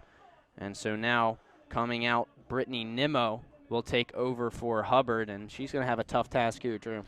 This is not an easy spot to be put into when you got a pair in scoring position, especially as a freshman coming into this ball game. You're asking a very young pitcher to be nothing short of magnificent to try to secure this rubber match victory. In a tie game, this is going to force Courtney Mirabella into a no decision, so a lot of this is going to fall on Brittany Nimmo, the only possible players you have left to put in the circle should things go south, Meredith Burrows or Maggie Hawkins. But Sean Rychik is going to extend his meeting into the infield as well. And a lot of this has got to be, you've got to make sure that you do as much damage control as you possibly can. A 1-run deficit is overcomable. 2 is going to be difficult. But this team has proven its resiliency. Deep in ball games, 6th and 7th inning comeback victories. Well, what would be reasonable here to expect out of Nimmo? Because we talked about this tough situation, 2 runners in scoring position and no outs. What should NC State expect to come away with here heading to the bottom of the 6th? I think that you've got to look at Lionberger trying to put something deep in the grass and possibly a tag-up play on the way, which does score for Georgia Tech and sends the Rambling Wreck up 3-2. But after that, you're in the bottom half, the bottom third even of this hitting order, which has not been successful at all on the season. So I think you're looking to get out of this inning down 1. Perhaps if you're able to get a strikeout here against Lionberger, you keep it at a tie ball game. Difficult? Yes. Doable? Also yes. A 1-0 count here for Lionberger as Nimmo steps in, and she gets her to swing at the first pitch. She comes up empty, strike 1. You mentioned the bottom third of this order for Georgia Tech has struggled. Well, today, not too bad. They go 1 for 5 with a run scored and a walk. Yes, 1 for 5 with a run scored and a walk. As this one will get past the glove of Burrows and into right field. That will bring in another run. That will be a single for Lionberger. And it's now 3-2 in favor of the Yellow Jackets, who have responded well here in the 5th and 6th innings. Well, that's just about the one thing you couldn't have happen, is you did not need to give up a base hit there. Because once again, now you got a runner 60 feet away. It's going to be a little bit more difficult for Tech to be able to lift this ball up in the air, though, just by virtue of the fact they're getting into 7, 8, 9. But still, when you look at all you got to do is put a power swing on the ball, that's doable. Runner caught in a pickle here. Wait a minute. And I'm not sure what that was. Martin just held on to it and allowed Lionberger to head back over to first base. I'm not sure who called the halt of play. Yeah, and everyone just a little bit confused, kind of stopped. And now Coach Rychik will come out to talk with Potts, the home plate umpire. And everyone up here in the press box trying to figure it out. And so are the umpires. They'll get together and talk this over. That was just overall a strange play. I've never seen a base runner stop dead in her tracks between two bags unless she's going to yield herself for an out. And you didn't see the umpires. And that is going to be the call. He just put a fist up.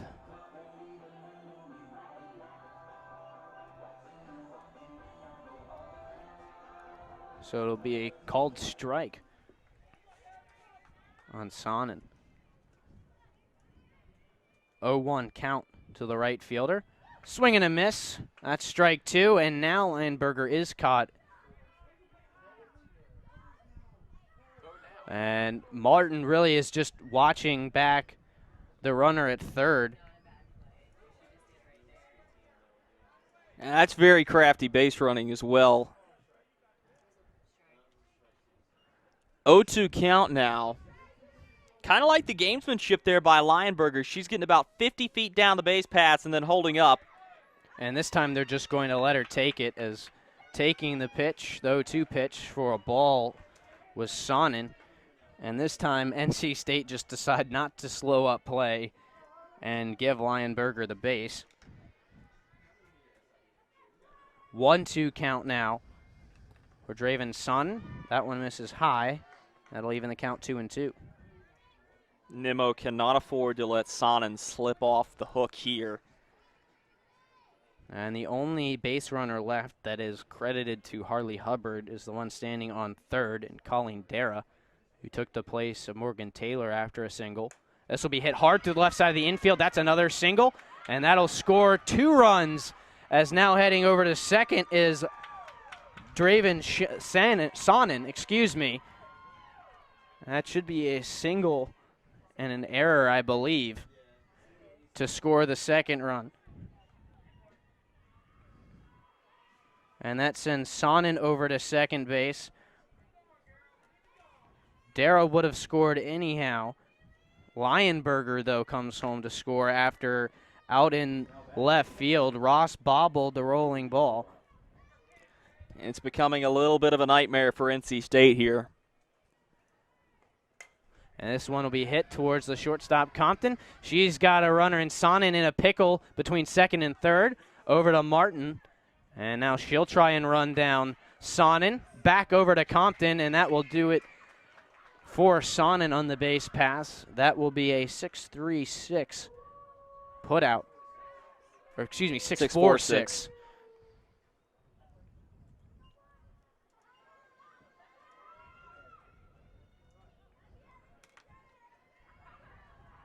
And NC State finally with the first out of the inning. Nice stab by Compton playing over in shortstop, too. Had to range into the gap, makes the play on the backhand, and probably did not have time to throw out Ellebrock over at first, but still able to get the lead runner. And this is where NC State has to start building now. You've got one out. You've got a double play in place. Certainly not expecting it, but it'd be nice to get it. 4 runs here in the 6th makes it 5-2 in favor of Georgia Tech. Nimmo home, misses outside. Kovalovich up to the plate. A walk and a strikeout today. 2 balls, no strikes to Kovalovich. Here's the 2-0 in the dirt. Ball 3.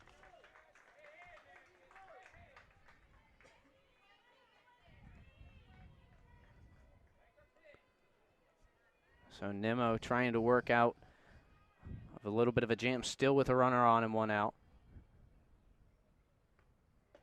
Unable to really control the damage as she misses upstairs. And that'll be another walk, 4-pitch walk this time for Nimmo on Kovalovich. Back up to the top of the order as well. And that brings up Samantha Piranunzi, the center fielder, 1-4-3 with an RBI single. And she's got a runner in scoring position. Nimmo home, misses low and away. This is the 8th Georgia Tech Yellow Jacket to come to the plate here in the 6th. As Nimmo gets her sign, and she'll come home to the left-handed hitter. 1-0, check swing by Piranunzi, holds up, ball 2. 6 straight off the plate. And NC State has really struggled with this pitching here in this inning after pulling out Courtney Mirabella. Nimmo rocks and fires. This will be grounded sharply down the right field line, but it'll bounce foul past Meredith Burrows for strike 1.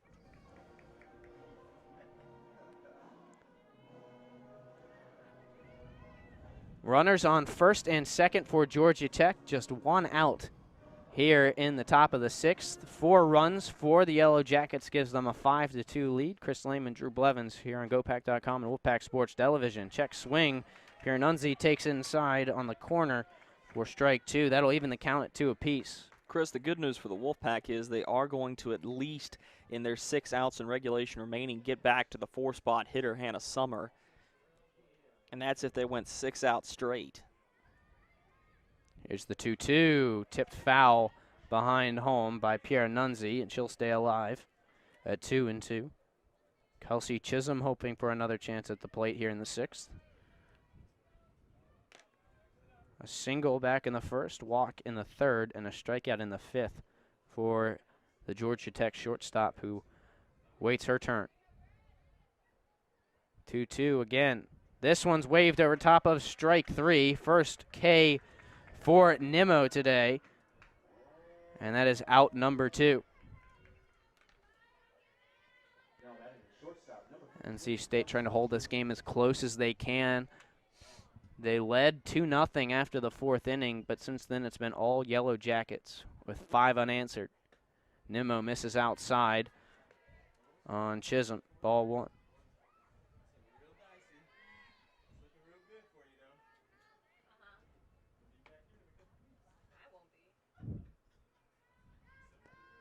Nimmo coming home with the 1-0.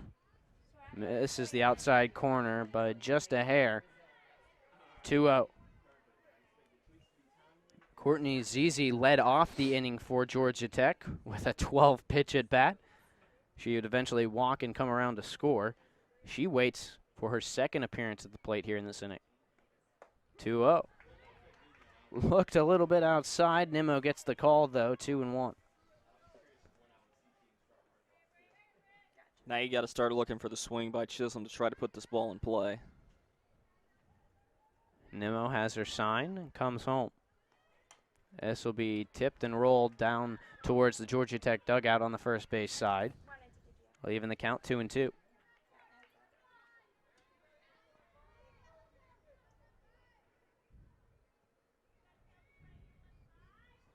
I still see clouds casting a couple of shadows over the field briefly as they have broken up to reveal the sunshine. One hopper right back to the mound. Nimmo over to first, and the inning is now over. All 9 batters come to the plate for Georgia Tech. 4 of them cross the plate, and it is now a 5-2 lead for Georgia Tech. Heading to the bottom of the 6th. When we return, NC State will look to respond with Molly Martin, Macaulay Prickett, and Tyler Ross here on GoPack.com and Wolfpack Sports Television. Well, through 4 innings, NC State left 8 runners on the base paths. Right now, they're kicking themselves for that a little bit. After a 4-run 6th inning for Georgia Tech, has the Yellow Jackets up by 3. NC State down to their last 6 outs of this game. Only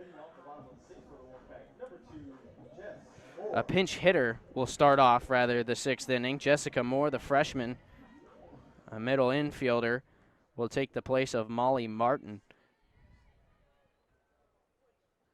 which I would guess will be a straight switch at second base. Moore takes ball 1 low and away. Could potentially be a straight switch, could be a re-entry by Molly Martin. Or it even could be one of those situations where Martin might come in and run for herself.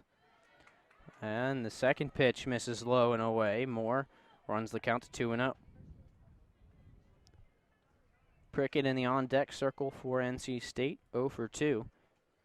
Did reach on a fielder's choice, but didn't go anywhere after reaching first base. 2-0 coming from Goodrich. Moore watches it on the outside corner for strike 1. Yeah, there's not a ton in the arsenal that Sean Reichert could use in the way of pinch hitting. Yeager, of course, is going to be able to come back around when it gets to her batting slot, but that's all the way in the 6 hole. And that pitch misses low and away. Hitters count now 4 more at 3-1. The only other person you could conceivably use out of that dugout's Brittany Nimmo, who would come into bat for herself, but that would be taking out Hannah Summer. Dangerous move. And Summer did find a hit earlier today. Moore will watch ball 4 and take the 5-pitch walk. So that brings up Macaulay Prickett. And Molly Martin is going to come in to run for herself here. So she'll head over to first base. Jessica Moore back to the dugout for NC State. And a leadoff base runner for the Wolfpack. And with Macaulay Prickett, the slap hitter, up at the plate as a lefty, you see Kovalovich over at third base, about a third of the way down the base path. She'll be ready for a slow roller.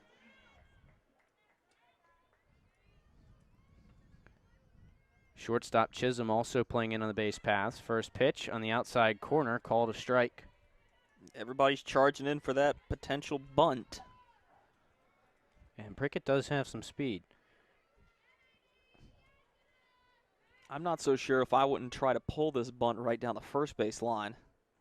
Prickett reaches for that one and tips it just under the glove of Ellerbrocht. Strike 2.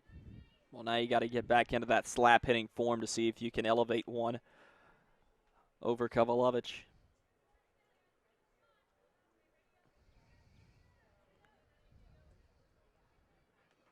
Molly Martin standing on first base, came back in after Jessica Moore pinch hit for her. 0-2 count for Prickett.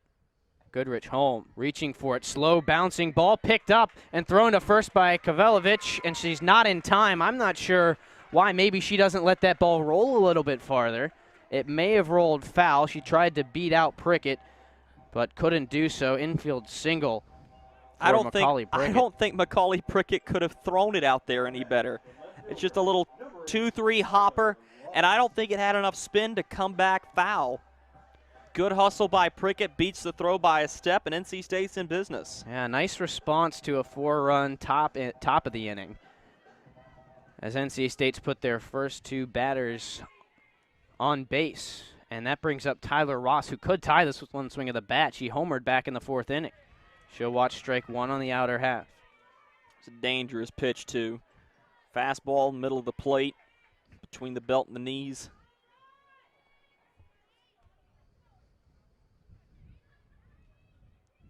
Ross does represent the tying run. And she'll watch one on the inside corner. And the Georgia Tech fan base here thought that one was a strike, awfully close. Ross will hold up and get the benefit of the doubt, though. 1-1 now to the Wolfpack left fielder. Goodrich coming home with the 1-1. This one will be hit into center field, dropping just in front of Piranunzi. And that will put runners on every base as NC State loads them up. And a chance here for Molly Hutchison to do some damage. All right, here is striking time for NC State. Of course, a nice extra base hit would certainly clean the paths, but if you're nickel and diamond Tech into giving you a run at every at-bat, there's nothing wrong with that either. And this was the hitter you want at the plate, especially today. Hutchison, 1 for 2, had a walk and a single. And her one ground out was unassisted to first base. She takes strike 1, but that was a well-hit ground ball that was fielded nicely by Cruz. That, and she is tied for the team lead in RBIs. She'll work with the 0-1 against Goodrich. Tying run now on first base in Tyler Ross. 0-1 misses low and away.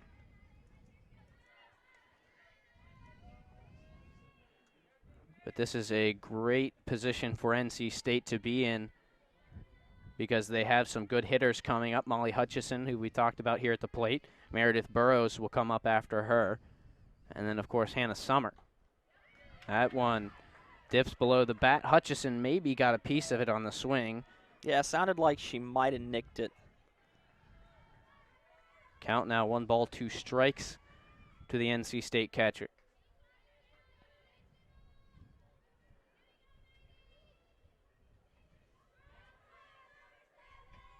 Goodrich comes home, misses outside, 2-2 the count.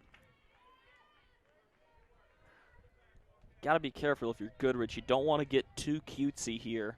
I'd look for another attacking pitch and make Hutchison make the play. Infield a couple of steps in, it looks like, for Georgia Tech. Well, you got to play no doubles here. Here's the 2-2 reach for and grounded right to the first baseman, Cruz, who goes home and gets the force out on Molly Martin. Smart play by Cruz. Maybe enough time to get the double play if she tags up on first, but then it becomes a tag out at home. So definitely the right play to make by the first baseman. Well, bases stay loaded, but they do get the out. She airmailed it a little bit too, so if you had gotten it into a tag situation, Martin most likely would have been safe, and the out's more important in this situation than giving up the run. So now 1 out for Meredith Burrows with the bases still juiced. She takes low and away, ball 1.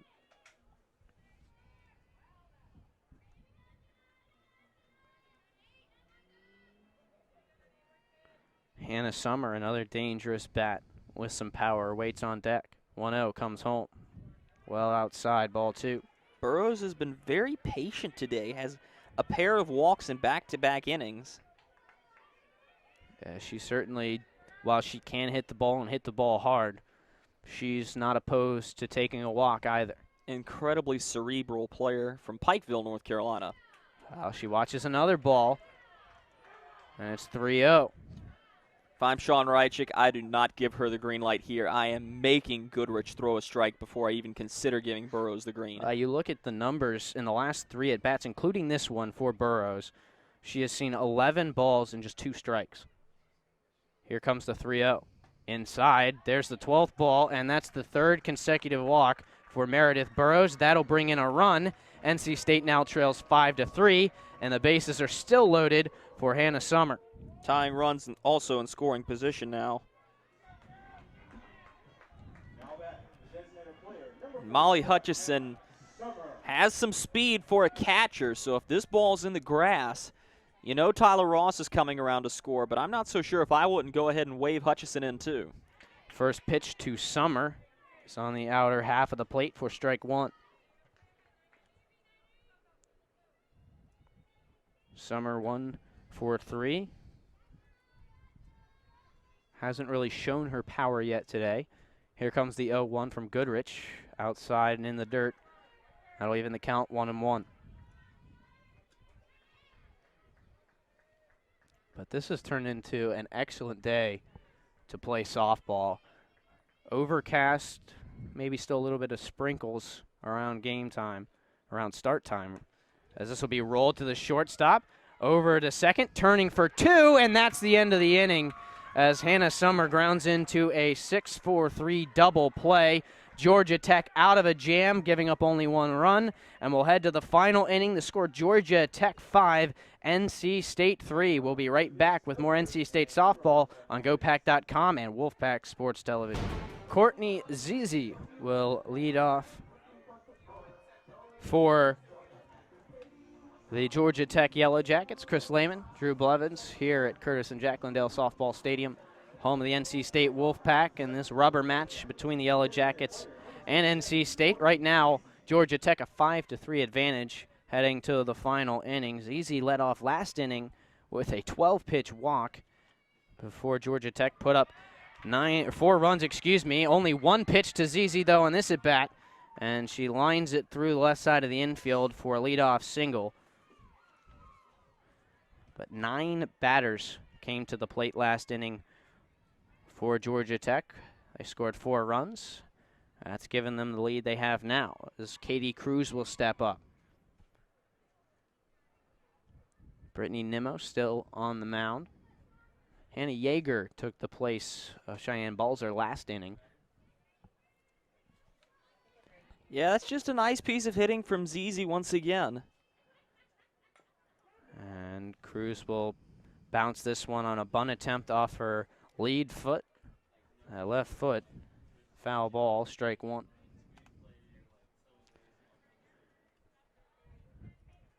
No hits yet today for Cruz. Did reach on an error last inning and would come around to score. Yeah, and I think it was that error that really set the tone for that entire half inning, as Burrows had the throw pop out of her glove, what would have been an easy force out at first base. Nimmo misses inside with the 0-1, leaving the count at 1-1. Left side of the infield playing in a bit for NC State. Shortstop Alyssa Compton in on the base pass. Here's a nice bunt rolled right back towards the mound. Charging in, Nimmo makes the throw over to first, and that's out number 1. As Brittany Nimmo connects with Meredith Burrows. Now Zizi does move over to second base, but NC State gets the out they were looking for, and that was the issue that they had against Cruz last inning on a slow roller down the third base line. This time Burrows able to hold on. Now Colleen Darrow looking to replicate her success with this at-bat. Had a single last inning, also a run scored. Darrow will put a fly ball deep into the left center, making the grab Prickett. She'll make the throw over to third, and it doesn't quite get there before the runner and Zizi. Zizi will hold up after the ball rolls away. She'll stay at third. NC State does get a second out, but now a runner on third base for Georgia Tech. I like this coaching by Shelley Horner, too. So what she's done is she's going to put really the success of this inning on one swing of the bat from Maddie Lionberger. She's had a couple of hard-hit balls and a pair of singles, and you put another one across the plate, really puts a lot of pressure on NC State. 2 outs, runner on third. Nimmo comes home to Lionberger, rolled right back to Nimmo at the pitcher's circle, throws over to first, and a 1-pitch out ends the inning as NC State holds Georgia Tech scoreless, and they are going to have to take 3 outs to get those 2 runs to tie this up. Not something they can't do, Drew. No, it's not something that they can't do. And while we have this break, we would like to take time to recognize the talent on air. Chris, this is your final game here at Wolfpack Sports Television, serving now 4 full years of your collegiate career. Congratulations on your graduation coming up, and we are certainly looking forward to this final half inning. Pretty exciting one to finish out your career here at WSTV. And it's certainly one that NC State can come back and win. When you look at who they have coming up, can be tough, but each of the 3 hitters coming up have found a hit in this game. Maggie Hawkins back in the second had a single, so did Cheyenne Bolzer, and then Alyssa Compton a single in the third. So all three scheduled to come to the plate have shown that they can hit Goodrich here, and we'll see what they have. After that, we'll see Molly Martin. Martin was pinch hit for in the last inning, so she hasn't had the greatest day. And then Macaulay Prickett 1 for 3 with a run scored. So there's potential, but NC State's going to have to work hard and get to the top of this order. It's going to be critical for NC State to get a runner on base before 2 outs are recorded. The other thing is that State has hit into a pair of double plays today as well, so you've got to make sure you're moving your runners as quickly as possible. I'm expecting a little bit more aggressive base running if you can get speed out on the base paths. That's not coming up immediately, but it is there. I'll say the good news for NC State when you're talking about the double plays, both players who hit into double plays, Meredith Burrows and Hannah Summer, hit last inning. So they will be along later on if NC State can get that far.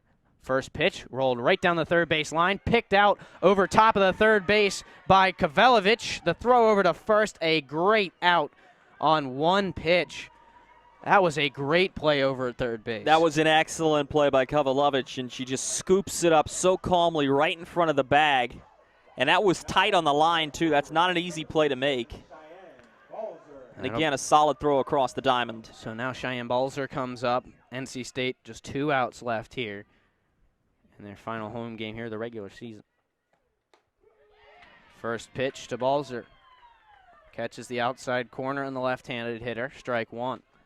Would have liked to have seen a little bit more patience out of Maggie Hawkins in that at-bat. You can't get overzealous, and you can't try to do it yourself. This is going to have to be a team effort for this comeback. Here's the 0-1. Almost hits Balzer, who stands in there and lets it run inside. That'll even the count 1-1. Well, as a batter, you're entitled to the space that you're in, and that was an off-speed pitch that you wouldn't have mind taking. A little bit of wind picking up out towards right field. Here comes the 1-1 from Goodrich, low and away, ball 2. Right now, Georgia Tech certainly intends for Goodrich to go the whole way.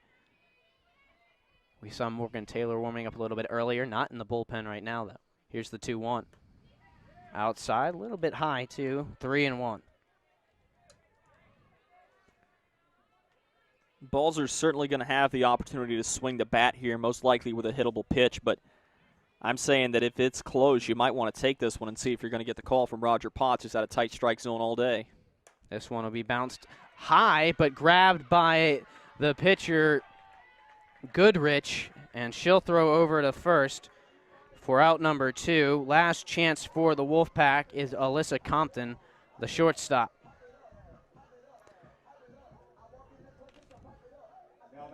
Compton has put the ball in play consistently, but has a pair of flyouts to right field and a single. On the thing here for NC State, no real chance for some instant offense here. As Goodrich comes home, Compton takes low and away. You're not looking at your most powerful hitters here in the bottom third for NC State. You don't really have a home run threat until you get back up to Tyler Ross. So these are 3 batters who are going to have to get on base. And again, doable but difficult. 1-0. Outside, a little bit. Upstairs, but it is called strike. She catches that outer corner. And Goodrich evens the count, 1 ball, 1 strike. NC State down to the last out, trailing by 2 to Georgia Tech. This will be a high fly ball, should end it. Coming in, the center fielder, Pierre Nunzi, makes the grab, and that is it. NC State unable to rally in the 7th inning. They give up 5 through the 5th and 6th innings, and that's all it took for Georgia Tech, who wins this one 5-3 and takes the series by a score of 2-1. It's a tough one for NC State to swallow. It looked like they had really good control over this ball game, and once you take Courtney Mirabella out, the wheels fall off the wagon, and it's that 4-run sixth inning that really victimizes NC State as they go down the stretch. They weren't able to produce offense in the bottom of the seventh. Good job overall by Georgia Tech to keep plugging away, and that's a well-deserved victory for the Yellow Jackets. One of the things it seemed like to me that NC State struggled with, you take a look at it, both teams have 8 hits, so both are able to get on the base paths. NC State, though, unfortunately, once they got runners on, had trouble moving them around. Yeah, and when you leave, let's see, 2, 4, 6, 7, when you leave 10 runners out on the base paths, it's just not going to get the job done for you. But overall, it's a good effort for NC State, and this is just one of those games you're going to want to try to put in the back of your memory as you head down to Notre Dame. And again, Chris, in your final broadcast, we thank you for your years of service, and for me personally, a mentor and a brother in the industry, thank you so much, and best of luck as you continue your career in the broadcasting industry. Thank you so much. I've enjoyed the time here at NC State. As you mentioned, the Wolfpack still one more series at Notre Dame next weekend for Georgia Tech. They will host North Carolina next week. Well, that's all we have for you here today. NC State drops their final home game against Georgia Tech by a score of 5-3. They lose the series 2-1. We thank you for listening, and we'll see you again next time. For everyone here on GoPack.com and Wolfpack Sports Television, this is Chris Lehman signing off, and we'll see you again. Final score one more time: Georgia Tech 5, NC State 3.